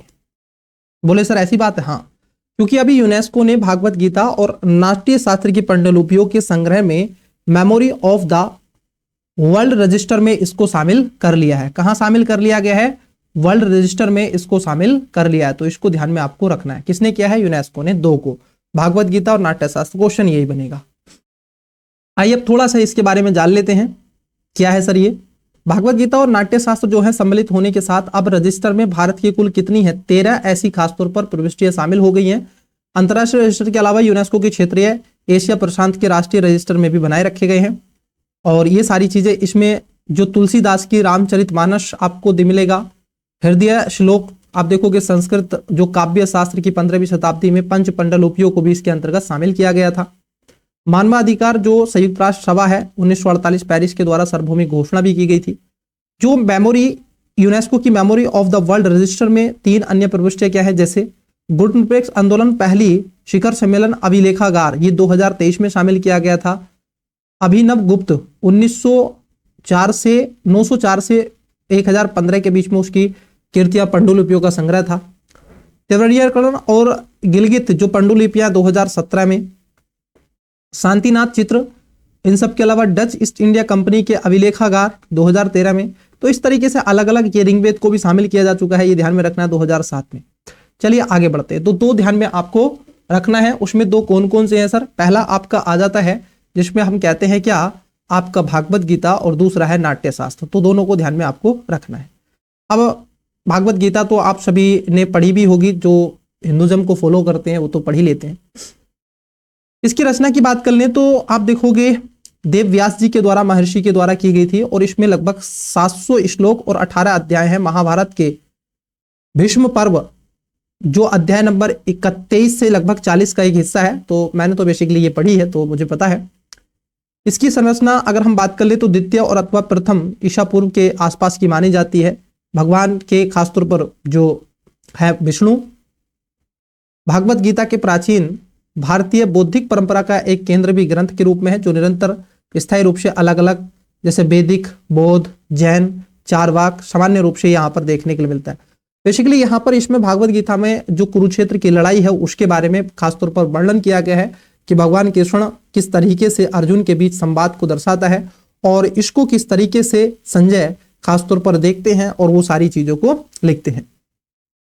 अर्जुन के कर्म फल और आसक्ति, मतलब कि निष्काम कर्म के बिना अपने कर्तव्य का पालन करते रहो। तो ये सारी चीजें हैं कुरुक्षेत्र के युग में, है ना। हाँ, कर्म करो और फल की इच्छा मत करो। गीता में जीवन पथ के 3 आप देखोगे मार्ग बताएं, जैसे कर्म मार्ग है, ज्ञान मार्ग है और भक्ति मार्ग है। आप चाहो तो जो भी चुन सकते हो, इसमें से तीनों में से कोई भी आप चुन सकते हो। तो बेसिकली मैं यहां पर तीनों को चुनता हूं पर्सनली। आप किसको चुनते हो कमेंट्स में बता सकते हैं। मैं कर्म मार्ग, ज्ञान मार्ग, भक्ति मार्ग पे थोड़ा अभी नहीं हूं, आगे चल के पता नहीं, लेकिन मैं ज्ञान मार्ग पर बहुत ज्यादा रहता हूं और कर्म मार्ग को मैं सबसे ज्यादा प्रायोरिटी देता हूं। क्लियर? हाँ, चलिए आगे बढ़ते हैं। तो आप इसमें से कोई भी चुन सकते हैं। चलिए, और यदि आपने इनमें से तीनों को चुना तो आपके जीवन में एक संतुलन, एक बैलेंस बन जाएगा। भगवत गीता के बारे में अन्य प्रमुख है, जैसे गीता में भक्ति की महत्ता बताई गई है। असम में वैष्णव संप्रदाय के संस्थापक शंकरदेव की शिक्षाओं ये भगवत गीता से प्रेरित यहाँ पर है। क्लियर? तो ये भी आपको ध्यान में रखना है। इसके अलावा जो नाट्य शास्त्र है, अगर हम बात कर ले, नाट्य विज्ञान है, ये पंचम वेद, 5वां वेद है। ये खासतौर पर जो इसकी रचना भरत मुनि के द्वारा की गई थी 2री शताब्दी के आसपास। तो ये ध्यान में आपको रखना है कि सर कैसे की गई है। इसका सार आपको मिलेगा जो आपके गर्धव वेद है वहां पर आपको देखने के लिए मिल जाता है। क्लियर? हाँ, तो ये भी निष्पादन, फल का उदय और नाट्य जो आपका शास्त्र की उत्पत्ति कथा के रूप में जाता है। भारत में वाद्य यंत्रों का वर्गीकरण और सबसे पहला उपग्रंथ भी यहीं पर आपको मिलता है। चलिए आगे बढ़ते हैं। कुछ और सुर्खियों में रहा है तो उसको भी देख लेते हैं। जैसे कश्मीरी पश्मीना शॉल बेसिकली चर्चाओं में रहता है, तो एक नजर इसको डाल लो। कि ये क्यों चर्चाओं में, क्योंकि यूपीएससी ने यहाँ से क्वेश्चन पूछे हैं। इसको जीआई टैग भी खासतौर पर मिला है और कहाँ पर होता है, कश्मीर की पश्मीना जो घाटी है वहां पर होता है। और ये चांग थांगी बकरी के जो मुलायम ऊन से बनती है। क्लियर, एक बकरी है पश्मीना, ये भारत के लद्दाख के ऊंचे इलाकों में पाई जाती है। क्लियर, हाँ, तो ये पश्मीना शोल है जो एक ट्रेडिशनल है। इसके अलावा आप देखोगे बद्री वेयर फूलनदान है, इसमें फूल आप रख सकते हैं। ये बीदर कर्नाटक का जीआई टैग इसको मिला है। इसको फूले दानों का मतलब कि एक आधार जस्ते या फिर तांबे की मिश्रित धातु से बनाया जाता है। काले रंग की पॉलिश होती है। चांदी की महीन नक्काशी यहाँ पर आपको देखने के लिए मिलती है जो इस पे की जाती है। क्लियर, हाँ, तो इसको इमारतों में डिजाइन किया जाता है और रखा जाता है एकदम सजावटी के रूप में। इसके अलावा चांदनी जो आपको चांदी का एक नक्काशी वाला पर्स है, अगर आप किसी को देना चाहते हैं तो ये दे सकते हैं। उड़ीसा का यह पर्स अपनी नक्काशी कलाकृतियों के लिए खासतौर पर जाना जाता है। इसको जीआई टैग भी मिला है। क्लियर, हाँ, चलो आगे बढ़ते हैं। यह है आपका लघु अबाडी हाथी, ये आपको दिख रहा है लघु अबाडी जो हाथी है, ये देख लीजिएगा एक बार इसको भी। यहाँ यह है पश्चिम बंगाल का है। कहाँ का है आपका लघु अबाडी जो हाथी है, पश्चिम बंगाल का है और पॉलिश किए गए कृत्रिम हाथी के दांत से बना होता है ये। हाँ, आर्टिफिशियल जो आपके टीथ हैं, इसको भी जीआई टैग खासतौर पर प्रदान नहीं किया गया है। क्लियर, अभी इसको जीआई टैग नहीं मिला है। उसके अलावा अगर आप देखोगे एक और बड़ा सुंदर और प्यारा सा चित्र आपको मिल रहा है जिसको हम कहते हैं डोकरा। डोकरा इसको कला कहा जाता है, डोकरा कला। ये जो डोकरा कला है बेसिकली ये डोकरा मतलब कि डोकरा की कला लुप्त मोम की विधि से और ढलाई धातु शिल्पों के द्वारा प्राचीन विधि है। इसमें सिंधु घाटी सभ्यता से जुड़ी हुई मानी जाती है। ढोकरा एक डामर जनजाति के द्वारा बनाई जाती है। एक डामर जनजाति होती है जो छत्तीसगढ़, पश्चिम बंगाल, उड़ीसा, झारखंड के गढ़वा और गोंड ध्रुवा जनजातियों में आपको मिलेगा। इसको अलग अलग जीआई टैग मिला है। 2008 में भी इसको जीआई टैग मिल चुका है, तो इसको ध्यान में आपको रखना है। इसके अलावा सोहरई किला, ये जो सोहरई कला है, ये सोहरई कला ये बेसिकली पूछा गया है, ये पूछा जा चुका है अब तक। सोहरई कला ये झारखंड के हजारीबाग जिले में प्रचलित है और यहाँ पर साधन, उराव, मुंडा, संताल जनजातियों सहित अन्य कई ऐसे सामुदायिक रूप से मनाया जाता है। सोहरई जो आपका खोबर चित्रकला है, इसको 2020 में जीआई टैग भी प्राप्त हो चुका है, तो ये भी ध्यान में आपको रखना है।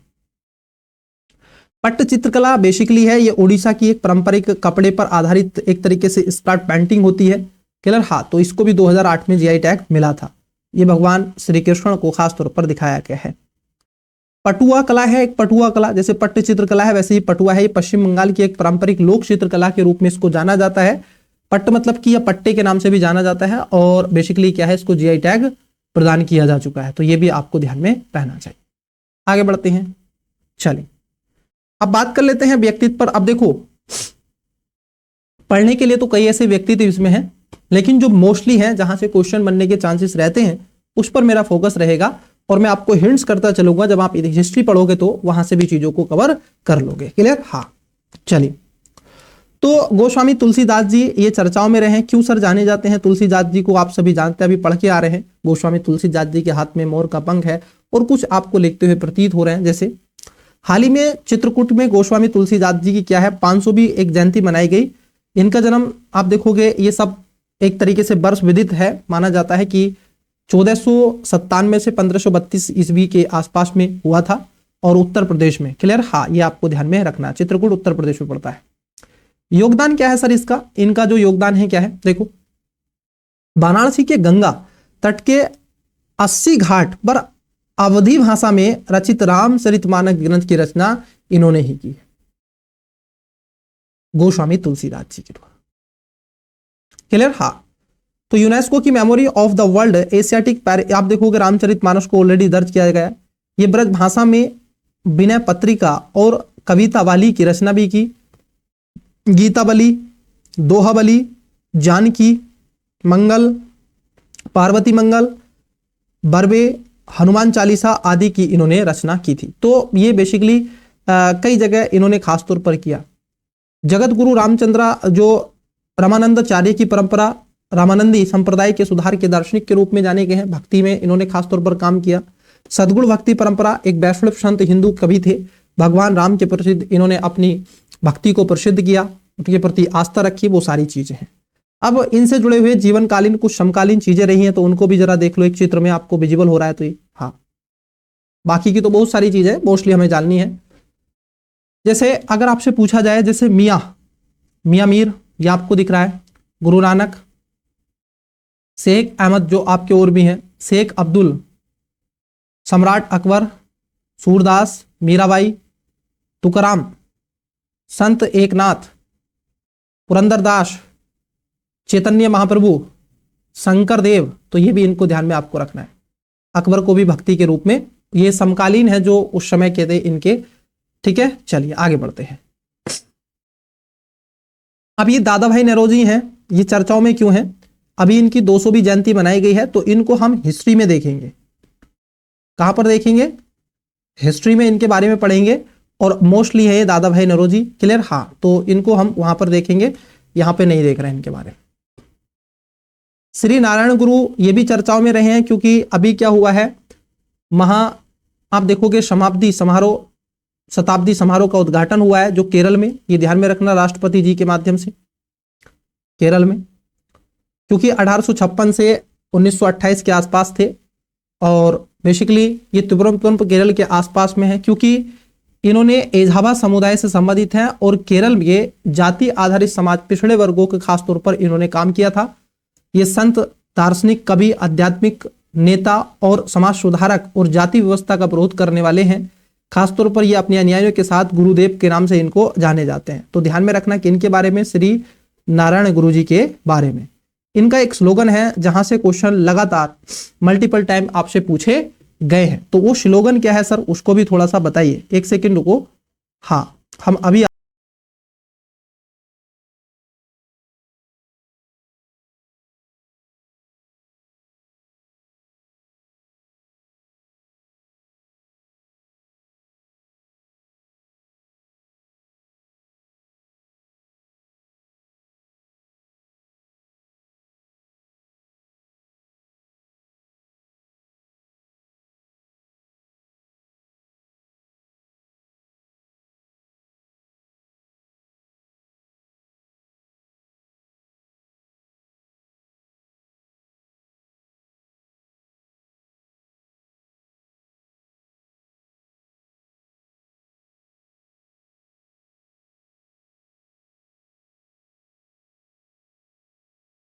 चलिए देखो, क्योंकि इनका एक स्लोगन है जो बहुत ज्यादा चर्चाओं में रहता है। बोले सर कौन सा स्लोगन है, थोड़ा बताइए।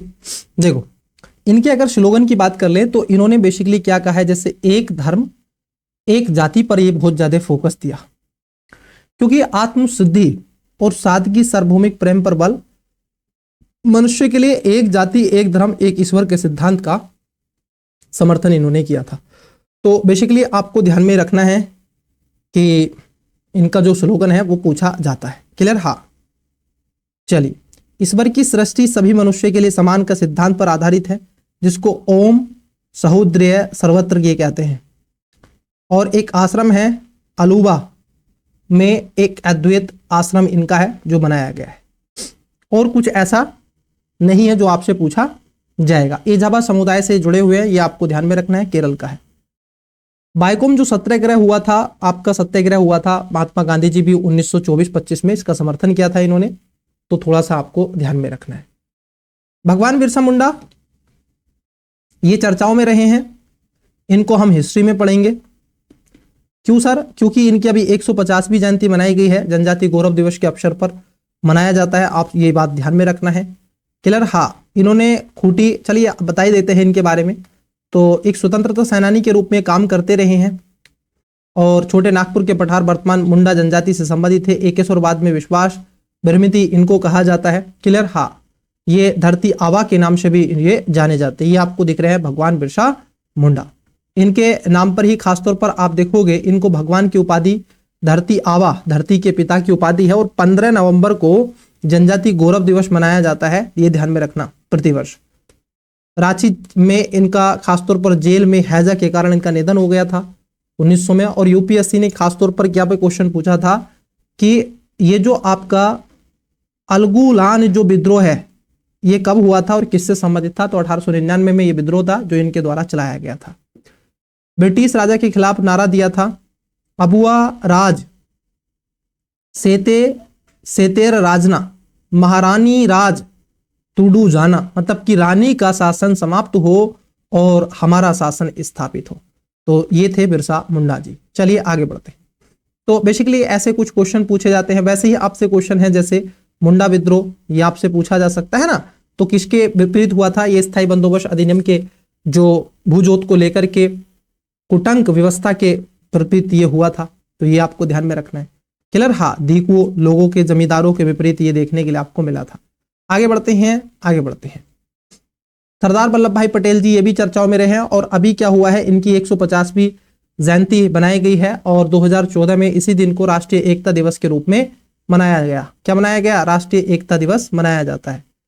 वो क्या था आप देखोगे, ये है सरदार वल्लभ भाई पटेल जी और 31 अक्टूबर 1875 को गुजरात के नाडियाद में इनका जन्म हुआ था। क्लियर? हाँ, और इन्होंने खासतौर पर अपना पूरा जीवन देश की सेवा में ही लगाया। इनके द्वारा जो खासतौर पर किए गए कानून है, जैसे अगर हम देखें इनका दायित्व, 1917 में अहमदाबाद नगर निगम स्वच्छता आयुक्त में ये चुने गए थे और नवनिर्वाचित गुजराती प्रदेश के कांग्रेस कमेटी के अध्यक्ष बने। 1924 में अहमदाबाद नगर बोर्ड के अध्यक्ष चुने। 31 में कराची अधिवेशन के अध्यक्ष चुने गए थे, ध्यान में रखना। हाँ, मौलिक अधिकारों की बात, खासतौर पर नीति से संबंधित बात इन्होंने ही उठाई थी। इसके साथ साथ इन्होंने काम किया था संविधान सभा में, क्योंकि कांग्रेस पार्टी के टिकट बॉम्बे संविधान सभा में ये चुने गए थे। प्रांतीय संविधान सभा समिति के अध्यक्ष भी बनाए गए थे। क्लियर? ये भी ध्यान में रखना। मौलिक अधिकारों, अल्पसंख्यक जनजाति, अवर्जित जो क्षेत्र थे उनके सलाहकार समिति के अध्यक्ष रहे। सरकार में अंतरिम सरकार के गृह और सूचना प्रसारण मंत्री के रूप में काम करते रहे और स्वतंत्र भारत के पहले गृह मंत्री और उप प्रधानमंत्री के रूप में इन्होंने सेवा दी थी। वर्ष 1991 में इनको मरणोपरांत भारत रत्न से भी सम्मानित किया गया। एक भारत श्रेष्ठ भारत सरदार पटेल जी की 140वीं जयंती पर 31 अक्टूबर 2015 को इस पहल को एक भारत और श्रेष्ठ भारत को खासतौर पर साकार करने का प्रयास हुआ। इनके एक स्टैचू ऑफ यूनिटी भी बनाई गई है, जो खासतौर पर 2018 में गुजरात के केवड़िया में इसका उद्घाटन हुआ और काफी ऊंची आपने देखी होगी, 182 फीट के आसपास की वो ऊंची है। इनका योगदान रहा, हालांकि इतिहास के पन्नों में हम देख लेते, लेकिन अब जान रहे हो तो पूरा ही जान लो। इन्होंने खेड़ा सत्याग्रह किया था, जो खासतौर पर खेड़ा के महात्मा गांधी से इनकी मुलाकात हुई थी 1918 में। क्लियर? अकाल पड़ने के कारण ये 3 कटिया जो चल रहे कानून थे उनके विरोध में। असहयोग आंदोलन 1919 और 20 में खासतौर पर इन्होंने शंकरलाल वेंकर और उमर सोबानी, सरोजनी नायडू और इत्यादि पर ये एक तरीके से आप देखोगे सत्याग्रह सभा की स्थापना की थी। बारदोली सत्याग्रह किया था, वहीं पर किसानों के भू जो अधिकारों का नेतृत्व इन्होंने किया था और यहीं पर इनको सरदार की उपाधि भी मिली थी। और भी कई सारी चीजें इनकी रही हैं। 560 जो अधिक देशी रियासतें थी उनका एकीकरण करने में, भारत को टुकड़ों से बंटने में, रोकने में जो काम रहा इनका ही रहा। इन सब के अलावा अखिल भारतीय सेवाओं का सर्जन करने में भारत की स्टील फ्रेम कहा जाता है, ध्यान रखना। भारत का स्टील फ्रेम की कल्पना भी किसने की थी? इन्होंने ही की थी। सत्यनिष्ठा ईमानदारी पर काम करने वाला एक सेवा भागीदारी माना जाता है आईएएस अधिकारी, जो आप देखते हो इनकी ही देन है। जूनागढ़, कश्मीर और हैदराबाद का विलय जूनागढ़ 1948 में जनमत संग्रह के आधार पर हुआ। कश्मीर 1947 में पाकिस्तान के विरुद्ध जब आप देखोगे इंस्ट्रूमेंट ऑफ एक्सेविल विलय पत्र पर हस्ताक्षर हुए। हैदराबाद सरदार पटेल के मार्गदर्शन में ऑपरेशन पोलो चलाया गया था 1948 में, तब शामिल किया गया। सहकारी आंदोलन में गुजरात के सहकारी आंदोलन का नेतृत्व किया और केरा जिला सहकारी दुग्ध उत्पादन संगठन में महत्वपूर्ण भूमिका इन्होंने निभाई थी। कौन थे सर? ये सरदार वल्लभ भाई पटेल जी थे। आगे बढ़ते हैं, चलिए। सर चेतुर शंकर नारायण, अभी क्या हुआ है, ये हाल ही में प्रधानमंत्री ने भारत के प्रसिद्ध वकील और न्यायाधीश राजनीतिज्ञ रहे चेतुर शंकर नायर को याद किया और उन्होंने भारत के स्वतंत्र संग्राम में महत्वपूर्ण भूमिका निभाई। तो इन्होंने क्या क्या महत्वपूर्ण भूमिका निभाई थी उसके बारे में आइए जान लेते हैं। हाँ, तो केरल में इनका जन्म हुआ था, उनसे कोई इतना लेना देना नहीं है कहां पर था जन्म या वगैरह। तो बेसिकली 1897 में अमरावती अधिवेशन में राष्ट्रीय आप देखोगे कांग्रेस के सबसे कम उम्र के अध्यक्ष बने थे चेतुर शंकर नारायण, ये आपको दिख रहा है। बाकी सब विधान परिषद के सदस्य है, ये वहां पर इन्होंने सारी चीजें की थी। क्लियर? हाँ, 1928 में साइमन कमीशन के सहयोग हेतु गठित भारतीय केंद्र समिति के अध्यक्ष भी चुने गए थे। क्लियर? तो ये सारी चीजें, सम्मान भी इनको मिले हैं, कमांडर ऑफ इंडियन एम्पायर का सम्मान मिला, नाइटहुड की उपाधि 1912 में इनको मिली है। तो कई सारी चीजें इनकी रही हैं, इनको याद किया गया है और कुछ नहीं। साहित्य में योगदान अगर हम देखें तो 1919 में जब भारतीय संविधान अभिलेखामेंट्स ऑफ गिड्स में इनकी और गांधी एंड अनौर की 1922 में इनकी रही थी। Madras review, Madras law journal आदि, और इनकी मृत्यु 1934 में आते आते हो गई थी। तो इतना बड़ा कोई इनका ज्यादा कुछ नहीं रहा है। हाँ, जलियांवाला बाग हत्याकांड, बाकी सारी चीजें मैं इतिहास के पन्नों में आपको बताऊंगा, ये सारी चीजें क्लियर। यहां पर हम इनकी चर्चा नहीं कर रहे। कुछ अवार्ड हैं जो चर्चाओं में रहे। देखो अभी नोबेल पुरस्कार रहे हैं, थोड़ा सा बता दें, जैसे नोबेल पुरस्कार से क्वेश्चन बन जाता है। तो अभी अंतर्राष्ट्रीय पुरस्कार जिसका स्वीडन और स्टॉकहोम स्थित नोबेल फाउंडेशन द्वारा प्रकाशन किया गया, अल्फ्रेड नोबल के तहत 1895 में इसको वरीयता दी गई है। और ये श्रेणी अगर हम बात कर ले कहाँ कहाँ मिलता है, भौतिकी में, रसायन में, अर्थशास्त्र, साहित्य, चिकित्सा और शांति में, ये सब आप जानते हैं। ये जो दिया जाता है इनमें दिया जाता है, और अलग अलग इनको देती है अलग अलग संस्थान। विजेता प्राप्त की बात कर ले, एकल नोबल पदक है, नोबल डिप्लोमा एक अनूठी आप देखोगे, और 10 मिलियन स्वीडन क्रोनों की नगद राशि भी आपको मिलती है। अब नोबेल जो आपका शांति पुरस्कार है ये किसको मिला, बस ये ध्यान में आपको रखना है। शांति पुरस्कार जो ग्लोबल पीस आपका जो रहा है, ठीक है, 2025 का, तो ये मिला है मारिया कोरिया मचांडो, और ये वेनेजुएला के तानाशाही लोकतंत्र की ओर से न्याय संगत शांतिपूर्ण बदलाव हेतु संघर्ष में दिया गया। तो किसको दिया गया है, मारिया कोरिना मचांडो को मिला है। क्लियर। हाँ, और अपना नोबेल शांति पुरस्कार पदक अमेरिकी राष्ट्रपति को देने पर सहमति जताई है। तो इन्होंने किसको दिया है, ये अमेरिका के राष्ट्रपति ट्रंप को दे दिया गया है। ठीक है। हाँ, चलिए आगे बढ़ते हैं, बस इतना आपको ध्यान में रखना है और कुछ नहीं। और इसमें कुछ ऐसा, भारत में किसको मिला था, अगर आप देखोगे नोबेल शांति पुरस्कार विजेता जो भारतीय हैं, मदर टेरेसा को मिला था और कैलाश सत्यार्थी को मिला था। 2004 में कैलाश सत्यार्थी ने विश्व स्तर पर रिपोर्ट प्रकाशित की थी, किसको लेकर के, कार्य को लेकर के, उसके साथ साथ कार्य को लेकर के और बच्चों की स्थिति को लेकर के। क्लियर। हाँ, साहित्य का नोबेल पुरस्कार किसको मिला 2025 का, इसको भी देख लो। ये मिला है हंगेरियन लेखक लाजलो क्राइंजोहारेई को दिया गया है। क्लियर। जो 1954 में इनका जन्म हुआ था, रोमानिया की सीमा पर हंगरी के युगाल में हुआ था। तो ये आपको ध्यान में रखना है। ठीक है। हाँ, तो किसको मिला है, हंगेरियन लेखक लासजुलो क्रास्नहोरकाई को मिला है। कुछ पद्म पुरस्कार हैं, अब ये राष्ट्रपति द्वारा दिए जाते हैं, इनसे कोई क्वेश्चन ऐसा नहीं है। भारत का सर्वोच्च पुरस्कार 1924 वगैरह वगैरह में, ये 54 में, फिर 78 में, 79 में, 93, 97 के दौरान रुकावटों के बाद पुनः स्वतंत्र हुआ, और गणतंत्र दिवस की पूर्व संध्या पर ये दिए जाते हैं। तो ये ध्यान में आपको रखना है। इसी में आपके 3 श्रेणी हैं, पद्म विभूषण, पद्म भूषण, पद्मश्री, ये सब है सारी चीजें। चलो आगे बढ़ते हैं, इसमें कोई ऐसा नहीं है। मेजर ध्यानचंद, ये आपको ध्यान में रखना है, हॉकी के जादूगर कहे जाते हैं। चिराग रेड्डी को मेजर ध्यानचंद खेल रत्न पुरस्कार प्रदान किया गया। साध्वी कसाई, राज और रंकी रेड्डी इनको मिला है। बस बैडमिंटन से जुड़ी है, 2023 में इन्होंने काम किया था। बाकी आगे बढ़ो। मैग्सेसे पुरस्कार, ये भी इतना नहीं है। राष्ट्रीय फिल्म पुरस्कार 2023, देखो इतना महत्वपूर्ण नहीं है ये, आप इसको ना पढ़ें। आप चाहें तो देख सकते हैं, इतना महत्वपूर्ण ये है नहीं वैसे, क्योंकि 2023 का है। आप कोई 25-26 में नहीं पूछा जाएगा, इतना पुराना भी नहीं जाता है यूपीएससी। क्लियर। हाँ, तो आप देख सकते हैं इसे, आप चाहे तो इसको देख सकते हैं आराम से, पीडीएफ आपको टेलीग्राम पर मिल जाएगा। अंतरराष्ट्रीय बुकर पुरस्कार ये पूछा जाता है बेसिकली मैं कहूं तो। अभी बानू मुस्ताका को कन्नड़ लघु कहानी संग्रह हार्ट लैब के द्वारा अंतरराष्ट्रीय बुकर पुरस्कार सम्मानित मिला, और 2005 में इसको खासतौर पर बुकर अंतरराष्ट्रीय पुरस्कार प्रारंभ किया गया था। वार्षिक साहित्य पुरस्कार है, और यह किसी एक पुस्तक के लिए अंग्रेजी में अनुवाद हो या यूनाइटेड किंगडम या आयरलैंड में प्रकाशित किया गया हो। उद्देश्य है गैर अंग्रेजी भाषाओं में गुणवत्तापूर्ण कथा साहित्य को अधिकाधिक पढ़ने के लिए प्रोत्साहित करना। यह अंग्रेजी भाषा पाठकों के बीच में वैश्विक कल्पित कथा, एक तरीके से फंक्शन साहित्य को बढ़ावा देता है, और श्रेणियां उपन्यास या लघु कथा या संग्रह भी हो सकती है। तो किसको मिला है, बानू मुस्तकाक को कन्नड़ के लघु कहानी हॉट लैब के रूप में मिला है। क्या, अंतरराष्ट्रीय बुकर पुरस्कार। चलो आगे बढ़ते हैं। कई बार आपसे पूछा जा सकता है ना, राष्ट्रीय विज्ञान पुरस्कार किसको मिला है? तो 2025 की घोषणा हो गई है, जो विज्ञान और प्रौद्योगिकी के नवाचार को बढ़ावा देने के लिए दिया जाता है।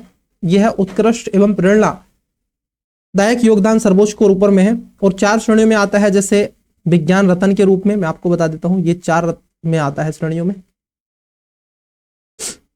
ये है इसकी 4 श्रेणियां। मैंने आपका प्रीलिम्स का क्वेश्चन कराया था, इस पे विज्ञान रत्न होता है जो आजीवन उपलब्धि योगदान के लिए, विज्ञान श्री है विशिष्ट योगदान के लिए, विज्ञान युवा शांति स्वरूप भटनागर, ये युवा वैज्ञानिकों को प्रोत्साहन के लिए ताकि वो आगे काम कर सकें, और विज्ञान टीम ये असाधारण टीम वर्क के लिए। क्लियर? हाँ।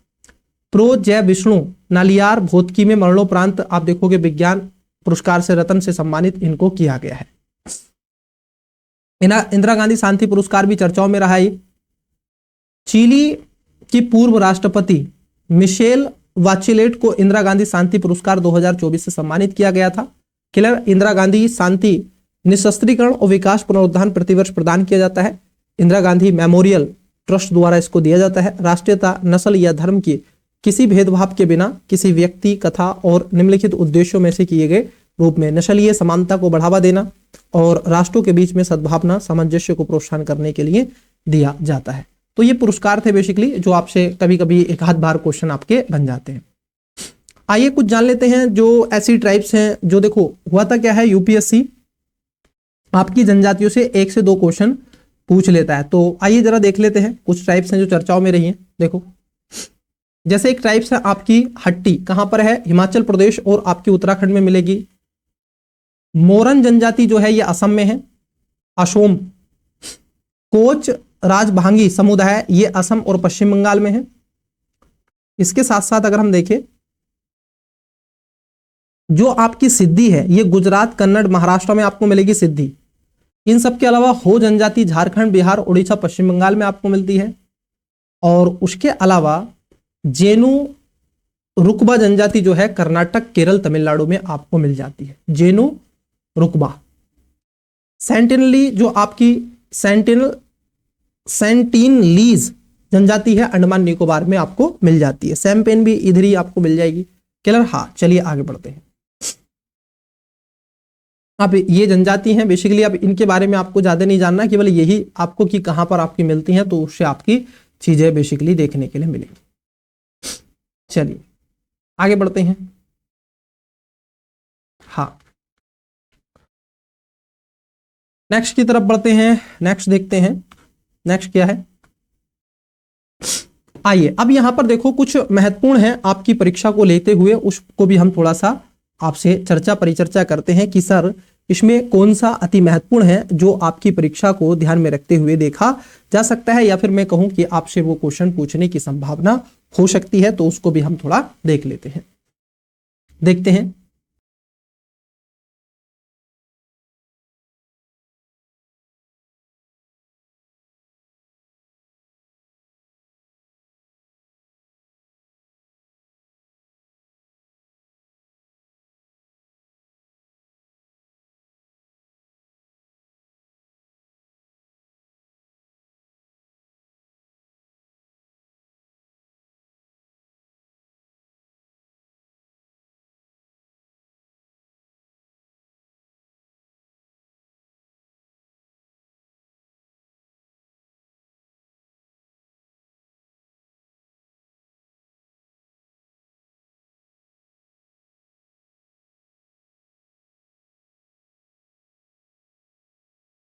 अब आप कह रहोगे सर आप कहाँ चले जाते हो।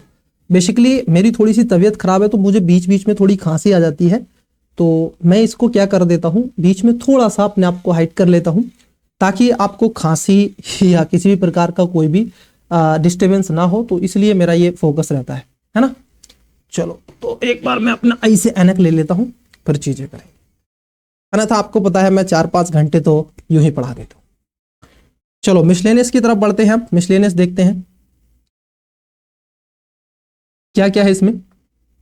देखो, जैसे सबसे पहला आता है आर्य समाज के 150 वर्ष पूरे हो रहे हैं, तो भैया महत्वपूर्ण है ये मोस्ट है।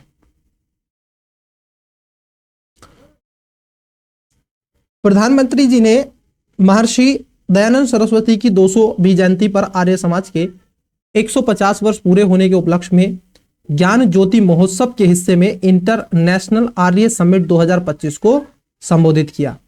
स्थापना दयानंद सरस्वती के द्वारा मुंबई में की गई थी और पुनरुत्थानवादी आंदोलन था।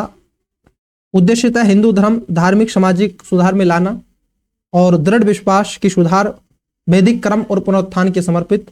यहाँ पर 10 मूलभूत सिद्धांतों को स्वीकार किया गया है। आइए थोड़ा सा जान लेते हैं। तो कब 150 भी है और 1875 में इसकी स्थापना हुई थी। यहाँ पर हैं पूर्ण रूप से आर्य समाज के मूलभूत सिद्धांत। ईश्वर सभी वास्तविक ज्ञान और मूल आप देखोगे स्रोत है। ईश्वर सच्चिदानंद और आप देखोगे स्वरूप सत्य ज्ञान और आनंद को। वेद में इन सब के अलावा आर्यों को सदैव सत्य को ग्रहण करना, सभी कार्य धर्म के अनुसार किए जाए और समाज का मुख्य उद्देश्य है संसार का उपहार होना, अर्थात शारीरिक सामाजिक और आत्म उन्नति करना। प्रेम सभी के साथ में धर्म और गुणों का स्वर करना है, अज्ञानता का नाश करना और विद्या ज्ञान का प्रसार करना। किसी को भी केवल अपनी उन्नति से संतुष्ट नहीं होना चाहिए, बल्कि उन्नति में ही अपनी उन्नति समझनी चाहिए, सबकी उन्नति में अपनी उन्नति। सामाजिक संविधारिकता के नियम का पालन करो। सब परतंत्र मतलब की बाध्य हैं, परंतु प्रत्येक व्यक्ति अपने व्यक्तिगत कल्याण से जुड़े कार्यों के लिए स्वतंत्र है। तो ये सारी चीजें यहां पर इन्होंने कही हैं। योगदान क्या रहा है, शुद्धिकरण की बात इन्होंने की है और क्या ही योगदान रहा है। महिलाओं को आगे बढ़ाना, केवल हिंदी भाषा खादी को प्रोत्साहन करना, राष्ट्रीय आंदोलन में आगे लेकर के आना, ये सारी चीजें इनकी रही है और तो कुछ ऐसा नहीं रहा है। क्लियर। हाँ, कुछ इनके प्रचार को लेकर के जैसे आर्य समाज ने आर्य दर्पण, आर्य समाचार, भारत दूरदशा प्रवर्तक, देश हितैषी जैसे समाचार पत्रिकाएं भी रही हैं। आपसे कई बार क्वेश्चन पूछ लिया जाता है स्वामी दयानंद सरस्वती के बारे में। देखो, मूल नाम तो इनका शंकर देव कहे जाते हैं। गुजरात के काठियावाड़ मोरबी में एक ब्राह्मण परिवार में इनका जन्म हुआ था, अमेर के राजपूताना में। और इन्हें हिंदू धर्म के सभी बुराइयों को मुक्त करने का उत्तरदायित्व भी सौंपा गया है। स्वराज शब्द 1875 में सबसे पहले इन्होंने ही उपयोग किया था। वेदों में विश्वास इनका नारा था, वेदों की ओर लेटो। बैक टू वेदास पे खासतौर पर ये विचारधारा पर आधारित थे। सामाजिक सुधार इन सब के अलावा कई चीजों पर बात करते थे। पाखंडी जो आपको पताका फहराई इन्होंने थी हरिद्वार में कुंभ के मेले में। और सर्वपल्ली राधाकृष्णन ने इनको आधुनिक भारत का निर्माता भी कहा था, ये भी आपको ध्यान में रखना है। महिला अधिकारों की बात इन्होंने कही थी और 16 वर्ष और यहाँ तक कि 25 वर्ष आयु से पहले नहीं होना चाहिए, इसमें खासतौर पर इन्होंने विभाग को भी इस बात का मुद्दा उठाया था। सत्यार्थ का प्रकाश इनकी खासतौर पर एक कीर्ति रही है, ये ध्यान में आपको रखना है। और एक परम ईश्वर की पूजा का इन्होंने समर्थन किया। गो संरक्षण पर अनिवार्य रूप से इन्होंने गोरख रुक्मणी एक निधि बनाई थी और पंजाब में पहली गोरक्षणी सभा 1882 में थी। हिंदी भाषा के प्रसार को इन्होंने खासतौर पर, और मातृभाषा गुजराती होने के बावजूद इन्होंने माना था कि देव जो आपकी नागरी लिपि है वो हिंदी भारत की एकता की भाषा है, और इन्होंने सत्यार्थ प्रकाश हिंदी में ही लिखा था। तो ये भी आपको क्या है विद्यार्थी ध्यान में रखना है। किसके बारे में? स्वामी दयानंद सरस्वती जी के बारे में।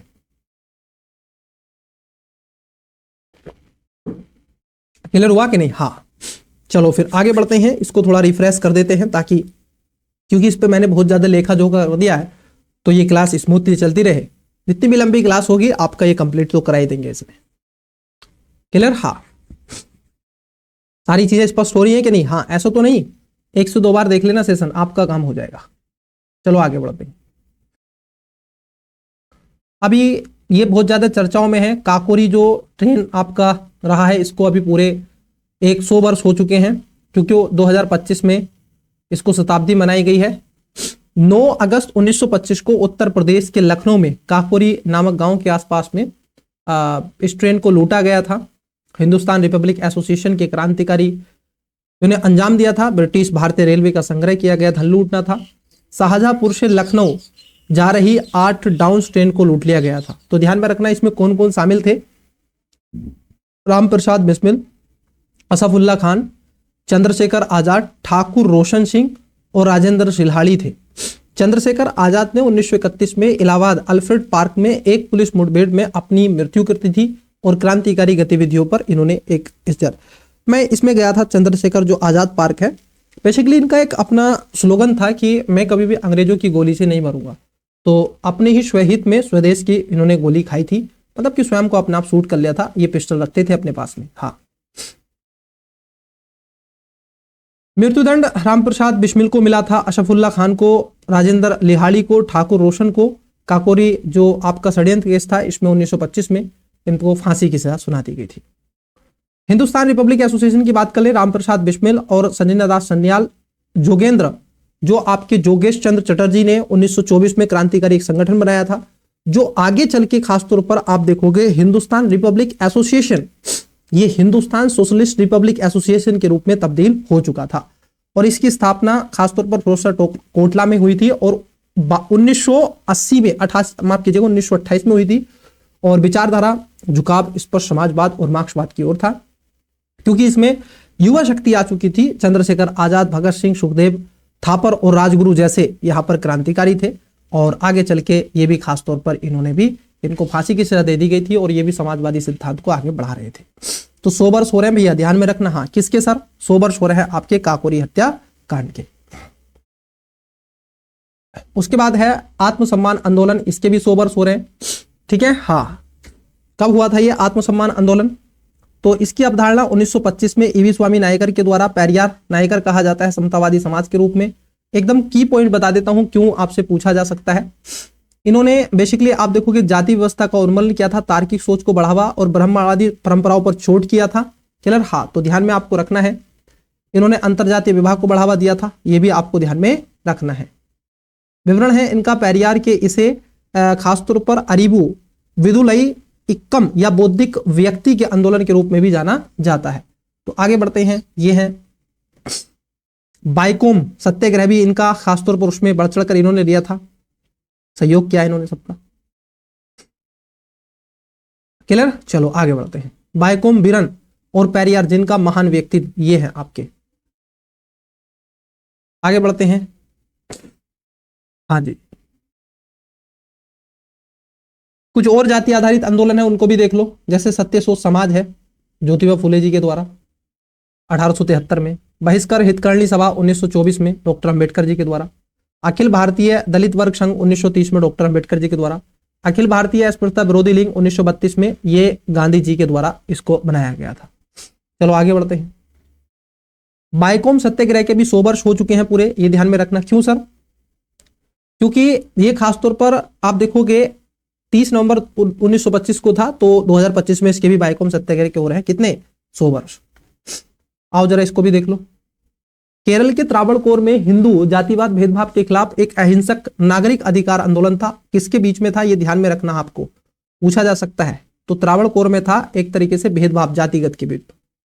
निम्न जाति और खासतौर पर बाइकोम के शिव मंदिर में प्रवेश को लेकर के ये सड़कों पर आ गए थे लोग, फिर उसके बाद में ये सारी चीजें चली थी, तो ये आपको देखने के लिए मिल जाएगा। क्लियर? हाँ, तो इसमें कोई ऐसा नहीं है, बस इतना सा ध्यान में रखो, बाइकोम सत्याग्रह, ये सारी चीजें, क्योंकि इसका उद्देश्य था अछूतों के लिए मंदिरों में सड़कों पर खोलने हेतु सत्याग्रह के रूप में इसको बाइकोम को चुन लिया गया था और उन्होंने बढ़ चढ़कर हिस्सा लिया था। कि कुछ स्वर्ण जातियां क्या करती थी, जो अछूत थे, निम्न जाति जिनको कहते हैं समाज में, तो बेसिकली होता कोई नहीं है निम्न जाति, ये समाज का एक वर्गीकरण कर दिया गया है, जो बकवास की चीजें हैं, ऐसा कुछ नहीं है। अगर आप पढ़े लिखे भी इन बातों को मानते हैं और सभ्य समाज में आप रहने का प्रयास करते हैं, तो आपको पे लांछन है और आपकी शिक्षा दीक्षा पर लांछन है। कि कोई भी अगर मान लीजिए आप एक ब्राह्मण परिवार में जन्मे हैं और यदि आज भी आपके अंदर पढ़ लिख करके भी वो कटुता आपके मस्तिष्क में बैठी हुई है कि मैं उसके घर नहीं जा सकता, उसके घर नहीं खा सकता या वो नहीं कर सकता, तो आप कुछ नहीं कर सकते। क्यों? क्योंकि दुनिया अब चांद पे पहुंच रही है बलक। हाँ, अब यहां पर जिंदगी नहीं है, तो ध्यान में रखो। चलिए आगे बढ़ते हैं। क्लियर? हाँ, अब देखो ये संथाल विद्रोह है, तो मैं इसको खासतौर पर वहां पे बताऊंगा आपको हिस्ट्री वाले में, तो यहां पर नहीं हम बात कर रहे हैं संथाल पे, ये इतना महत्वपूर्ण नहीं है। तुर्कियों में कुछ ऐसे उत्सव हैं जो कई बार पूछे जा सकते हैं, जैसे देखो अभी यूपीपीसीएस का एग्जाम दिया होगा, तो पुष्कर जो कहाँ क्या उत्तराखंड का है। छठ महापर्व है, ये कहाँ पर है? बिहार, उत्तर प्रदेश, झारखंड में। बेहदीन खलम महोत्सव है मेघालय का। अबुबाची मेला है असम का। ये बेसिकली ऐसी याद करनी पड़ेंगे आपको, एक बार और देख लेना। इसका पीपीटी आपको टेलीग्राम पर दे देंगे, वहां से आप डाउनलोड कर लेंगे। त्रिशूरपुरम महोत्सव है केरल का। सरस्वती पुष्कर जो आपका, और बथुम कम्मा महोत्सव है तेलंगाना का। नौखाई महोत्सव भगवान जगन्नाथ यात्रा उत्सव उड़ीसा में है। सहूल महोत्सव झारखंड में। सिरुई जो आपकी सिली महोत्सव है वो मणिपुर का है। चलो आगे देखते हैं, ये मैंने अभी आपको बता दिए।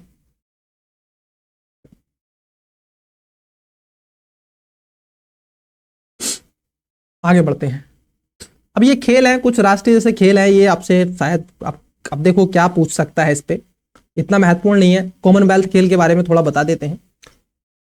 भारत क्या करेगा? भारतीय ओलंपिक संघ ने मंजूरी के बाद में खासतौर पर केंद्रीय मंत्रिमंडल ने 2030 के जो राष्ट्रीय खेलों की मेजबानी के लिए भारत को बोली में मंजूरी दे दी गई है। और अब ये अहमदाबाद में खासतौर पर होगा। तो कहां पर होंगे? जो ओलंपिक होंगे, कॉमनवेल्थ जो गेम्स होंगे 2030 में, वो आपके अहमदाबाद में होंगे, गुजरात में, और कहीं नहीं होंगे, केवल वहीं पे होंगे। इसमें एक बहु खेल योजना है जिसमें प्रत्येक 4 वर्ष में राष्ट्रीय देशों में आयोजित किए जाते हैं। कॉमनवेल्थ जो होंगे आपका हैमिल्टन कनाडा में आयोजित किया गया था 1930 में। 2022 में अभी आप देखोगे कहां पर, बर्गिम में था, और 26 में ग्लासगो, यहां पर आप देखोगे 2010 में दिल्ली में आयोजित किया गया था। अब आगे आएंगे और खास तौर पर आपको 72 राष्ट्र और क्षेत्रीय इसके अंतर्गत शामिल होते हैं। तो भारत अब इसमें खास तौर पर शामिल होगा। तो ये देखने के लिए मिलेंगे कि 30 में क्या क्या चीजें होंगी। क्लियर? हाँ, चलो आगे बढ़ते हैं। अब ये इतना महत्वपूर्ण नहीं है, बाकी की सारी चीजें हैं कि अंतर्राष्ट्रीय शतरंज महासंघ चैंपियन, इसको छोड़ सकते हैं आप, कुछ ऐसा नहीं है इसमें। विशिष्ट चैंपियन ये छोड़ो, विश्व टेस्ट चैंपियन इसको भी छोड़ सकते हो आप। आईसीसी महिला क्रिकेट कप, ये विश्व कप जो रहा है ये थोड़ा सा महत्वपूर्ण है, क्योंकि ऐतिहासिक उपलब्धि, भारतीय महिला क्रिकेट टीम ने फाइनल में जाकर के दक्षिण अफ्रीका को हराया और 1 दिवसीय विश्व कप खिताब भारतीय महिलाओं ने जीता था। प्रथम संस्करण 1973 में इंग्लैंड में हुआ था, विजेता रही थी। 2025 में भारत और श्रीलंका खासतौर पर 13वें संस्करण की मेजबानी करी थी। और सबसे अधिक खिताब जीतने वाला देश ऑस्ट्रेलिया 7 बार रहा है। भारत यह तीसरी बार आप देखोगे फाइनल था, जिसमें 2005 और 2017 के बाद 2025 में भारत खासतौर पर जीता था। तो ये महत्वपूर्ण है। वर्ल्ड बॉक्सिंग चैंपियनशिप इतना महत्वपूर्ण नहीं है ये, बाकी की तो बहुत सारी चीजें, आप कहां तक चीजों को देखोगे, है ना। तो ये सब सारी चीजें नहीं। हाँ, अब हम जान लेते हैं, आपसे आ चुके हैं सरकारी योजनाएं, ऐसे निकाय कि जो जीआई टैग है। खासतौर पर मैं आपको बता देता हूं, वाणिज्यिक और उद्योग मंत्रालय के द्वारा चेन्नई में स्थित जीआई टैग रजिस्ट्री भारत के विभिन्न राज्यों को, जीआई टैग इसको बोलते हैं बेसिकली, जो इंडिकेटर होता है ये पार्टिकुलरली किसी भी वस्तु को, उत्पाद को दिया जाता है ताकि उसके बारे में लोगों को अवेयरनेस हो सके, उसका एक्सपोर्ट बढ़ाया जा सके, उसका कंजम्पशन बढ़ाया जा सके, उसको वैश्विक बाजार में भी उसको खासतौर पर लाया जा सके या उसको पुनर्जीवित किया जा सके। तो इसके बेसिकली कई उद्देश्य होते हैं। तो आइए जरा देखते हैं कौन कौन से ऐसे उत्पाद हैं जो चर्चाओं में रहते हैं। देखो, राजस्थान का है नागौरी अश्वगंधा है। झारखंड मतलब कि उत्तराखंड का बात कर ले तो उत्तराखंड की है खासतौर पर बद्री गाय का घी है। उत्तर प्रदेश में बहुत है, जैसे मथुरा की जरी पोशाक है, मेरठ के बिगुल है, बनारसी सेनाई है, बनारसी आप देखोगे तबला है, और काला नमक चावल है, ये भी यहाँ पर है। सिक्किम में आपको लेपचा तुगबू है, लेपचा पुमलोंग पुलित है, ये बांसुरी आपको देखने के लिए मिलेगी। मध्य प्रदेश में भी कई हैं। मध्य प्रदेश में छतरपुर परिसर के लिए जाना जाता है। खुजराव पत्थर शिल्प है, ग्वालियर पेपर मेशे शिल्प के लिए है, ग्वालियर पत्थर और शिल्प हस्तशिल्प के लिए, और पन्ना हीरा के लिए तो जाना ही जाता है। उसके साथ साथ अगर हम देखें, महाराष्ट्र में पैठनी साड़ियां हैं, यहाँ पर कोल्हापुरी चप्पल आपको देखने के लिए मिलेगा। पश्चिम बंगाल में दार्जिलिंग मदरिना और संतरा आपको मिल जाता है। आंध्र प्रदेश में पोडरी खादी है। केरल में आपको मिलेगा कन्नडिप्पा जनजातीय शिल्प है। तमिलनाडु में बहुत है भाई। तमिलनाडु को अगर हम देखें तो यहाँ पर क्या क्या मिलेगा आपको, आवश मुद्रम चेप्पू जिसको बोलते हैं, सामन खिलौने हैं यहाँ पर, और सूती यहाँ पर आप देखोगे बोरयूर, जो बोरयूर है ये सूती साड़ी है। नमक कल्लम और यहाँ पर मक्कलम जो पतिरंग पत्थर के बर्तन है यहाँ पर। यूरामल्ली चावल है यहाँ पर। इन सब के अलावा शक्करई है, और भी कई चीजें हैं, पान का पत्ता है, थोली आपको मलिका मलई यहाँ पर और भी देखने के लिए मिलते हैं। तो ये जीआई टैग है जो अभी चर्चाओं में रहे, ये भी ध्यान में रखना है। इनके बारे में सबका मैंने आपसे चर्चा कर ली है। इतना ही ध्यान रखो, देखो ज्यादा नहीं, केवल फैक्ट को याद रखो, उससे ज्यादा कुछ नहीं याद रखना है। हाँ क्लियर, चलो आगे बढ़ते हैं। जोनल कल्चरल सेंटर्स बनाने के छात्र यहां पर बनाया जा रहा है, इसको भी छोड़ो, आप कोई इजाजत नहीं है। भारतीय राष्ट्रीय अभिलेखागार, ओके चलो इसको छोड़ो, इतना महत्वपूर्ण नहीं है ये। जो देखो अनिवार्य है, जो जरूरी है, बेसिकली वो चीजें कराएंगे, ऐसे तो बहुत सारी चीजें हैं उनको नहीं कराएंगे। हाँ कुछ इंपोर्टेंट्स रही हैं, सुर्खियां बटोरी है। जैसे धर्म की बात कर लें तो बुद्धिज्म मोस्ट है। मैं हमेशा कहता आया हूं आपसे, जब भी आर्ट एंड कल्चर पढ़ो तो बुद्धिज्म पढ़ो, और मैं आपको बुद्धिज्म नहीं पढ़ाऊंगा तो फिर क्या पढ़ाऊंगा, है ना। हाँ तो मैं अगर आर्ट एंड कल्चर पढ़ाऊंगा तो फोकस करता हूं बुद्धिज्म, जैनिज्म और षड् दर्शन पर। देखो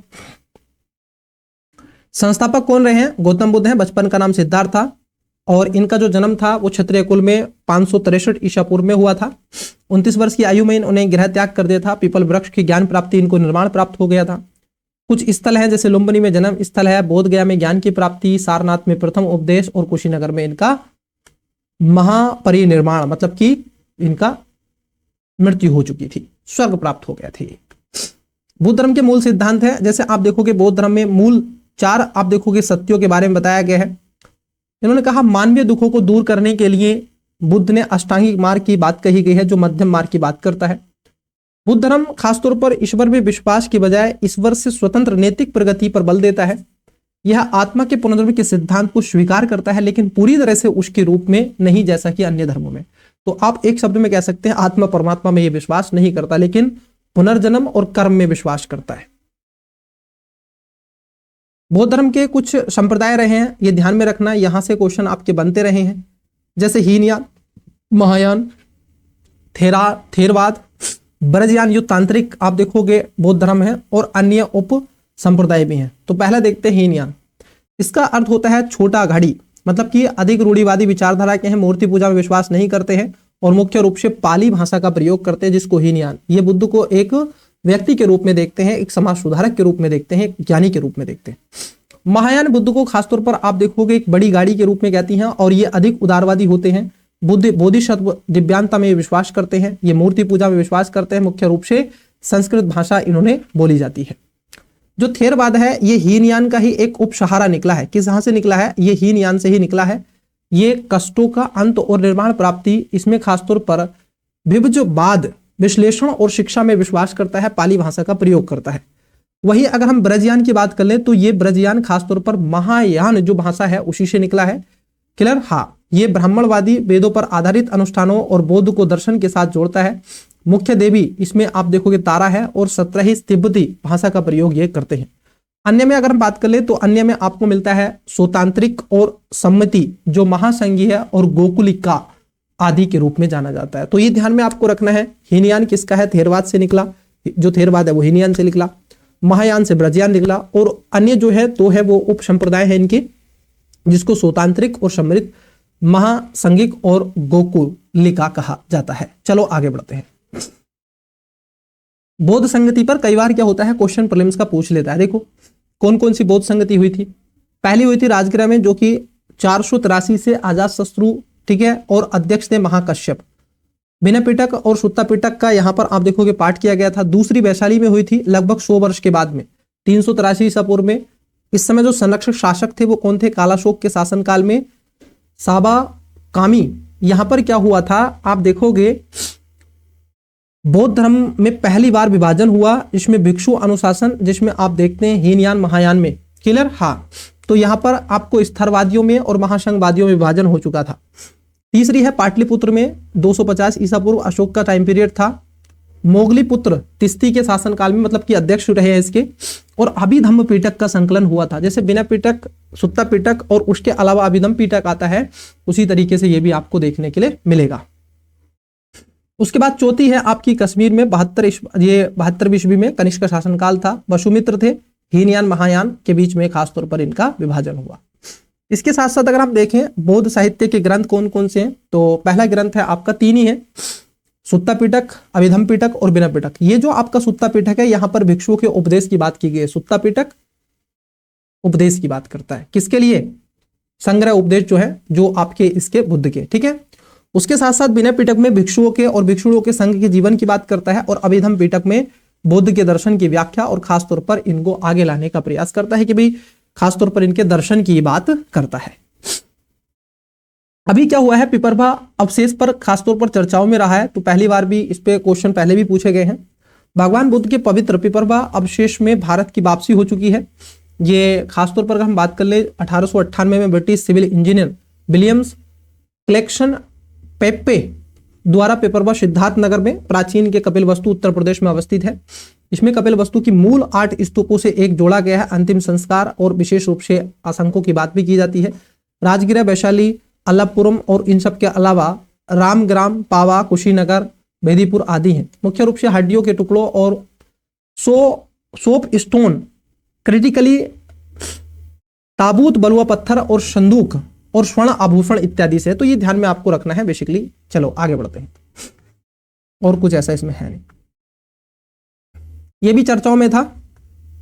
बामियान जो है आपका क्लियर, हाँ ये देख लो कहां पर है, अफगानिस्तान की बामियान घाटी। ये चर्चाओं में क्यों था, क्योंकि बलुआ पत्थर से उत्कीर्ण था ये 6वीं शताब्दी में, और ये गंधार कला शैली पर आधारित है। मध्य एशिया में बौद्ध धर्म के प्रसार के निकट से जुड़ी हुई है। अभी क्या हुआ है, 2021 में इसको तालिबानी सरकार ने नष्ट कर दिया गया है, इसको ध्वस्ती कर दिया, इसको ध्वस्त कर दिया, तोड़ दिया गया इसको। यूनेस्को में मान्यता 2003 में विश्व धरोहर स्थल के रूप में शामिल किया गया है, लेकिन अब भी ये सुरक्षित नहीं रहा है। उसके अलावा और देखते हैं क्या है चर्चाओं में। हाँ देखो जैनिज्म, आओ अब जैनिज्म, बुद्धिज्म देखा, जैनिज्म देखा, अब जैनिज्म की तरफ बढ़ते हैं। प्रधानमंत्री ने अभी क्या हुआ है, नवकार महामंत्र दिवस के रूप में अवसर में देशवासियों को बधाई दी है। अब ये खासतौर पर नवकार महामंत्र दिवस के बारे में क्या है, ये बेसिकली क्या है, आध्यात्मिक समरसता और नैतिक चेतना पर्व है, जो कि दिवस सामूहिक नवकार महामंत्र जाप के माध्यम से लोगों को एक सूत्र में पिरोने का प्रयास करता है। नवकार एक तरीके से महामंत्र जैन धर्म का सबसे पूज्य और सार्वभौमिक मंत्र है। तो ये पूछा जा सकता है मेरे लाल, हाँ मोस्ट है ये, क्योंकि वो पूछेगा कि अच्छा कुछ पूछ लेते हैं, नवकार जो महामंत्र है क्या है, किससे संबंधित है, तो जैन धर्म से, क्यों, तो ये ध्यान में रखना है। ये जो आपके पंच परमेष्ठी को नमन करता है, जिसमें अरिहंत है, केवल्य यानी पूर्ण ज्ञान की प्राप्ति, सिद्ध है जिन्होंने 8 कर्मों का नाश और मोक्ष प्राप्त कर लिया है, आचार्य है जो कि महाव्रत का पालन करते हैं। जैन धर्म के बारे में थोड़ा जान लेते हैं, चलो देखो उत्पत्ति ऋग्वैदिक काल के आसपास हुई है। संस्थापक 24वें महान शिक्षकों में से एक वंशावली रहे हैं, तीर्थंकर जो रूप से जाने जाते हैं। क्लियर, हाँ कौन, महावीर स्वामी प्रथम थे, ऋषभदेव थे, 23वें पार्श्वनाथ और 24वें महावीर आप देखोगे वर्धमान रहे हैं। संप्रदाय की बात कर ले, जैन धर्म में 2 संप्रदाय हैं, एक है श्वेतांबर और दिगंबर। श्वेतांबर कपड़े पहनते हैं और दिगंबर नग्न अवस्था में रहते हैं। वर्धमान महावीर की बात कर ले, 540 ईसा पूर्व में वैशाली के वर्तमान उत्तरी बिहार में हुआ था। पिता का नाम सिद्धार्थ था, मातृ इनके आप देखोगे त्रिशिला लिच्छवी राजकुमारी चेतक की बहन थी, और 30 वर्ष की आयु में इन्होंने खासतौर पर अपना घर छोड़ दिया था, और केवल्य प्राप्ति इनको पूर्ण ज्ञान हुआ था 42 वर्ष की अवस्था में। कौशल, मगध, शीतला, चंपा आदि क्षेत्रों में धर्म का प्रचार किया। 72 वर्ष की आयु में पावापुरी के निकट खासतौर पर वर्तमान राजगीर के पास में इनका निधन हो चुका था। अनिकांतवाद खासतौर पर साहित्य जटिल होता है और एवं इसके कई रूप हो सकते हैं, कोई भी कर्तव्य सत्य का पूर्णतः नहीं दर्शाता है। जैन धर्म के सिद्धांत हैं, इन्होंने खासतौर पर शायदवाद की बात करी थी। कोई लोग आपने देखे होंगे कहते हैं, जैसे मैं भी कहता हूँ शायद ऐसा हो सकता है, तो शायद एक मतलब कि शायदवाद वो वहीं से निकला है जैनिज्म से। कोई भी कथन केवल एक विशेष संदर्भ में सत्य होता है, इस प्रकार यह किसी न किसी संदर्भ में सत्य होता है, या हो सकता है या कुछ संदर्भों में हो सकता है, तो शायद। न्यायवाद की बात कर ले तो यहां पर ज्ञान उस दृष्टिकोण मतलब कि न्याय पर निर्भर करता है जिससे वास्तविकता को दर्शाता है, तो न्यायवाद की बात करता है। इनके 5 महाग्रंथ हैं, कौन कौन से हैं, पहले त्रिरत्न देखो, सम्यक ज्ञान, सम्यक आचरण और सम्यक विश्वास की बात करते हैं। 5 महान ग्रंथ हैं इनके, सत्य मतलब कि सत्य बोलेंगे, झूठ नहीं बोलना। ब्रह्मचार्य, संयम जीवन से 25 वर्ष की आयु से पहले किसी भी स्त्री को हाथ नहीं लगाएंगे, ब्रह्मचार्य का पालन करेंगे, है ना, गलत कामों से दूर रहेंगे। क्लियर, हाँ। अहिंसा, हिंसा ना करना, अपरिग्रह संपत्ति अर्जित ना करना, हस्ते में चोरी ना करना। जैन धर्म ईश्वर में विश्वास करता है किंतु उनका स्थान जिन के नीचे रखा गया है, ध्यान में रखना। जैसे बुद्धिज्म जो है आत्मा परमात्मा में विश्वास नहीं करता लेकिन पुनर्जन्म और कर्म सिद्धांत को मानता है, वैसे ही जैनिज्म क्या है, ये आत्मा में विश्वास करता है और परमात्मा में विश्वास करता है लेकिन परमात्मा का स्थान जिन से नीचे, जो आपके तीर्थंकर होते हैं इनसे नीचे रखा गया है। यह कर्म सिद्धांत और आत्मा के पुनर्जन्म में विश्वास करता है। ये तो ये कहता है कि कण कण में ईश्वर की प्राप्ति है, कण कण में कोई कण भी दिख रहा है ना आपको, ये भी है तो इसमें भी ईश्वर है, जैनिज्म ये कहता है। यह मानता है कि निर्जीव वस्तुओं में भी आत्मा होती है, ये जो है ना इसमें भी आत्मा है, ये कहता है इसमें भी आत्मा है, ये पानी है इसमें भी आत्मा है, सब में आत्मा है। क्लियर? हाँ। इसकी प्रमुख संगतियां हुई हैं, दो ही हुई हैं, जैसे 300 BC में हुई है, खासतौर पाटलिपुत्र स्थूलभद्र ने महावीर की शिक्षा के 12 अंगों में संकलित किया गया था। 512 AD में वैशाली में हुई थी वेद वर्गनी महावीर की शिक्षा का 11 अंगों के रूप में व्यवस्थित संकलन हुआ, क्योंकि अब तक 12वां जो है अंग लुप्त हो चुका था। तो ये सारी चीजें हैं, दो ही इनकी क्या हुई हैं, संगतियां आपको देखने के लिए मिलती हैं। अब यहां पर क्या है, संथारा। संथारा क्या होता है सर?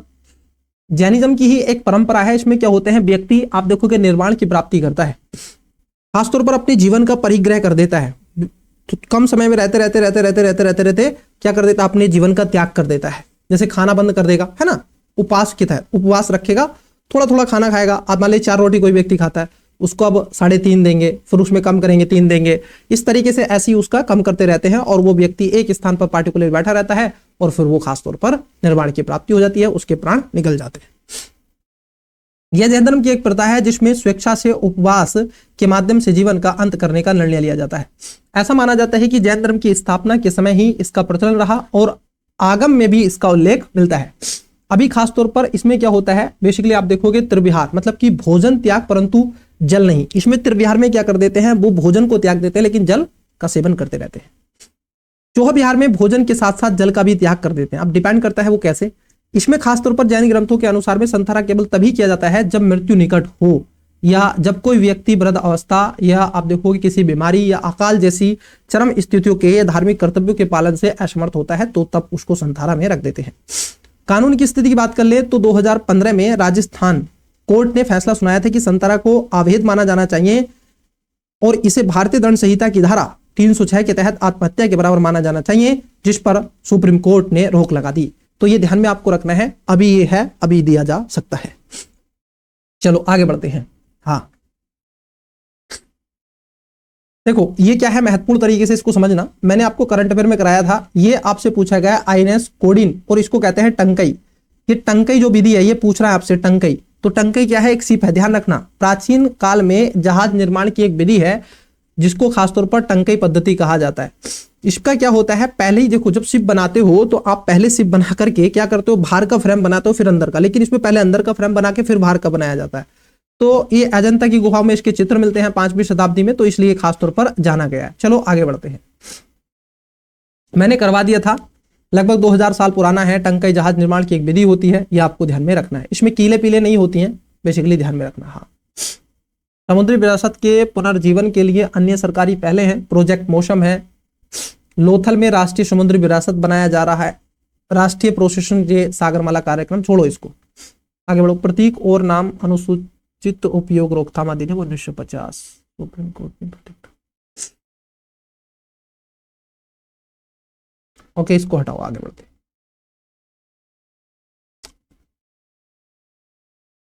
आगम, ये मंदिरों में अर्चना और खासतौर पर पुरोहित नियुक्ति के संदर्भ में आगम। सुप्रीम कोर्ट ने मद्रास हाई कोर्ट की एक समिति की तमिलनाडु आगिम और गैर आगिम मंदिरों की पहचान का अनुरोध किया गया। तो इतना ये भी महत्वपूर्ण नहीं है, इसको भी आप स्किप कर सकते हैं। हाँ, कैलाश मानसरोवर ये बहुत ज्यादा चर्चाओं में रहता है, ये ध्यान में रखो।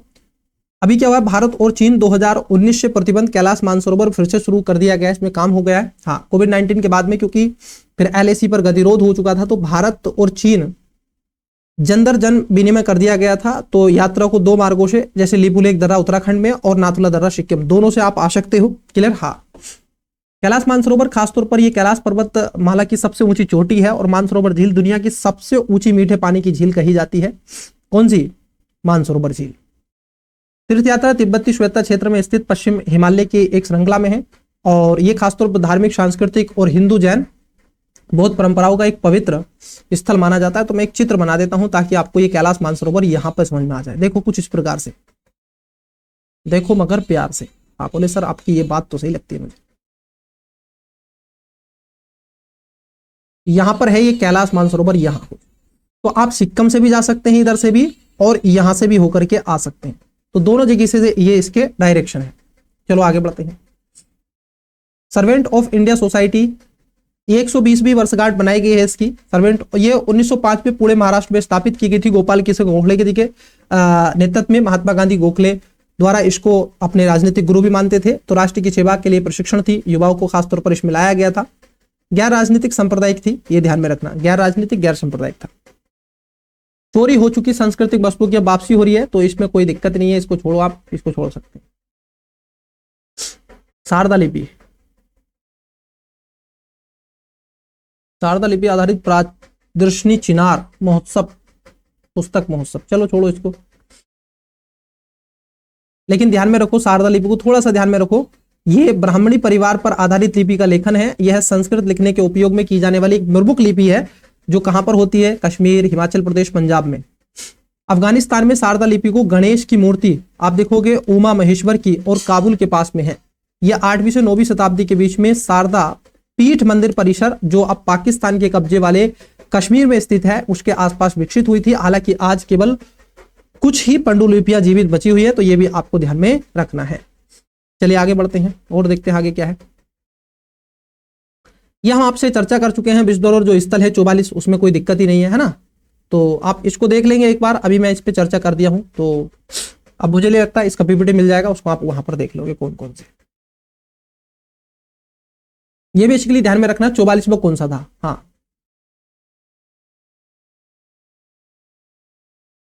कुछ बंदरगाह हैं तो इनको बता देते हैं जो महत्वपूर्ण बंदरगाह हैं। देखो प्राचीन बंदरगाह है, ये पूछे जाते हैं। जैसे मुजरिस बंदरगाह, ये मुजरिस, और पूछ लिया आपसे मुजरिस और पुपुहार ये किससे संबंधित है, तो ध्यान रखिएगा ये दोनों बंदरगाह है। ये केरल के मालाबार तट पर स्थित एक प्रमुख व्यापारिक केंद्र है और पहली शताब्दी के बीच में आपको देखने के लिए मिलता है। जो काली मिर्च, काली मिर्च को खासतौर पर क्या कहा जाता है, काला सोना भी कहा जाता है। अर्धकीमती पत्थर, हाथीदांत, मोती यहां से निर्यात होता था। बंदरगाह दक्षिण भारत को फारस और मध्य पूर्व, उत्तरी अफ्रीका और मध्य सागरीय ग्रीक, रोमन व्यापारी विश्व से जोड़ता था। और प्लिनी द एल्डर के लेखों में आप देखोगे प्लेरीप्लस ऑफ द एग्रीथीनियस सी के नाम से भी इसको जाना गया। उसके बाद आता है आपका, तो ध्यान रखना है, मुजरिस जो बंदरगाह है कहां पर है, केरल में, मालाबार पर। उसके बाद आता है आपका पुपुहार, ये कावेरी पट्टम में बंदरगाह जो नदी पर आधारित है। चोल बंदरगाह नगर था, ये तमिलनाडु के कावेरी के मुहाने पर अवस्थित है। चोल साम्राज्य की दूसरी कैपिटल हुआ करती थी। ये संगम काल के समुद्री व्यापार के 5 प्रमुख केंद्रों पर बंदरगाह दक्षिण भारत की विदेशी बाजारों को जोड़ता है। इसमें मोती, मसाले आदि का व्यापार होता था। मणि मेखलई में इसका निर्माण मिलता है और तमिल महाकाव्य मणि मेखलई में इसकी रचना के काल में आपको चीजें देखने के लिए मिल जाती हैं। तो फिर ये विद्यार्थी, ये आपको क्या है बेसिकली ध्यान में रखना है। अगर आपसे पूछा जाए तो आपको क्या है, इजी वे में इसका राइट आंसर आपको क्या है दे देना है। क्लियर हुआ, बोलो यहां तक चीजें क्लियर है। अच्छा, बाल कैसे हो गए मेरे, बाल कैसे मांग बिछन गई। हाँ, टीचर की देखो मांग थोड़ी बनी रहनी चाहिए। ये बेसिकली क्या है, कुछ नहीं है। तो बताओ यहां तक चीजें आपकी क्लियर होगी कि नहीं, बाकी चीजें सब बाद में मांग पंग करती रहेगी, कहीं नहीं जाते हैं मांग काढ़ के, यहीं पर ही तो पढ़ाना है आप सभी को। तो बताओ यहां तक चीजें क्लियर हैं, फिर आगे बढ़ेंगे। बेसिकली मेरी तबीयत थोड़ी ठीक नहीं है। हाँ चलो पूरा तो करवाएंगे चाहे जो हो। आओ जरा, भारत के प्राचीन और पूर्व मध्यकालीन बंदरगाह हैं। देखो यूपीएससी का ये ट्रेंड रहा है कि वो आपसे प्राचीन बंदरगाह से 1 से 2 क्वेश्चन पूछ लेता है, एक क्वेश्चन पक्का मिलता है। तो ये ट्रेंड है। आओ जरा देख लो कहां कहां पर है, कौन कौन से। गुजरात में है आपका जिसको बोलते हैं ब्रग, जो इसको बिरगू कक्ष बोलते हैं, जो बैरीगाजा भरूच में आपको मिलेगा। पश्चिम बंगाल में है ताम्रलिप्ति, जो इसको तामलुक भी कहते हैं। ओडिशा में ध्यान रखना चरित्रपुर, उसके अलावा पालपुर, दंतपुर और इसके अलावा है कलिंगपट्टनम। आंध्र प्रदेश में है आपको घंटासाला, मोटुपल्ली, मछलीपट्टम। पंडिचेरी में आपको देखने को मिलेगा अरिकामेड्डू। महाराष्ट्र में आ जाओ, यहां पर आपको मिलेगा कल्याण, जिसको बोलते हैं कैलियना, सुपारा, सोपारा भी कहते हैं इसको, समीला, चोल, धाबोल, विजयदुर्ग, राजापुर। इन सब के अलावा कर्नाटक में है मंदागोर, जिसको मंगलोर भी कहा जाता है, मंदागोर को। तमिलनाडु और केरल की बात भी कर लेते हैं। तमिलनाडु में आपको केरल में मिलता है जिसको बोलते हैं टिंडस और मुजरिस, जिसको मुचिरी बोलते हैं। तमिलनाडु में पुहार या फिर कावेरीपट्टनम, कगोरई और तांडी, खास तौर पर आपको एक और मिलता है निरपेरू। तो ये भी ध्यान में आपको रखना है। चलो आगे बढ़ते हैं। अब कुछ ऐसे भारत के जो पारंपरिक जो फसल कटाई नववर्ष उत्सव मनाए जाते हैं वो भी देख लो। तो कौन कौन से हैं, देखो फसल उत्सव। पहला क्या है सर? हिमाचल प्रदेश में है माघ साजी, कश्मीर में है सिसुर संक्रांत, पंजाब में होती है बैसाखी और लोहड़ी, उत्तर प्रदेश में तो मकर संक्रांति खिचड़ी, असम में बिहू।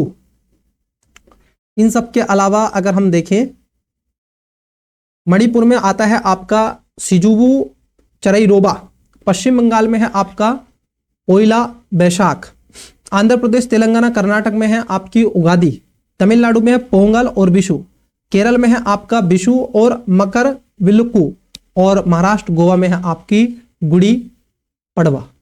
चलो आगे बढ़ते हैं। तो गुड़ की टिक्की बनाते हैं लोग। मकर संक्रांति, उत्तरायण, यह है पूरे भारत में पारंपरिक फसल उत्सव के लिए उपयोग किया जाने वाला एक सामान्य नाम है चेंदी चढ़। ये पूरे भारत में सिंधी समुदाय द्वारा मनाया जाने वाला एक नववर्ष उत्सव है चेंदी चंड। ठीक है, तो ये भी आपको ध्यान में रखना है। तो प्रिय विद्यार्थियों, फाइनली हमने आपका पीटी 365 अगर आप देखोगे कंप्लीट करा दिया है। बोले सर बिल्कुल हाँ। तो ये था आपका आर्ट एंड कल्चर से संबंधित, किससे संबंधित? आर्ट एंड कल्चर से संबंधित आपका पीटी 365 हमने आपको कंप्लीट करा दिया है प्रिय विद्यार्थी। आपको सेशन कैसा लगा? ये पूरा आर्ट एंड कल्चर आज हमने आपके साथ में क्लियर कर दिया है। तो इसका पीडीएफ आपको टेलीग्राम पर मिल जाएगा। अब इसी तरीके से जैसे ही आपके अन्य सेशन आएंगे, जैसे ही आपकी अदर पीटी 365 आएगी, उसी तरीके से हम क्या क्या कराएंगे, उसी तरीके से पॉलिटी, हिस्ट्री और ज्योग्राफी भी आपके साथ में करा देंगे। क्लियर? हाँ।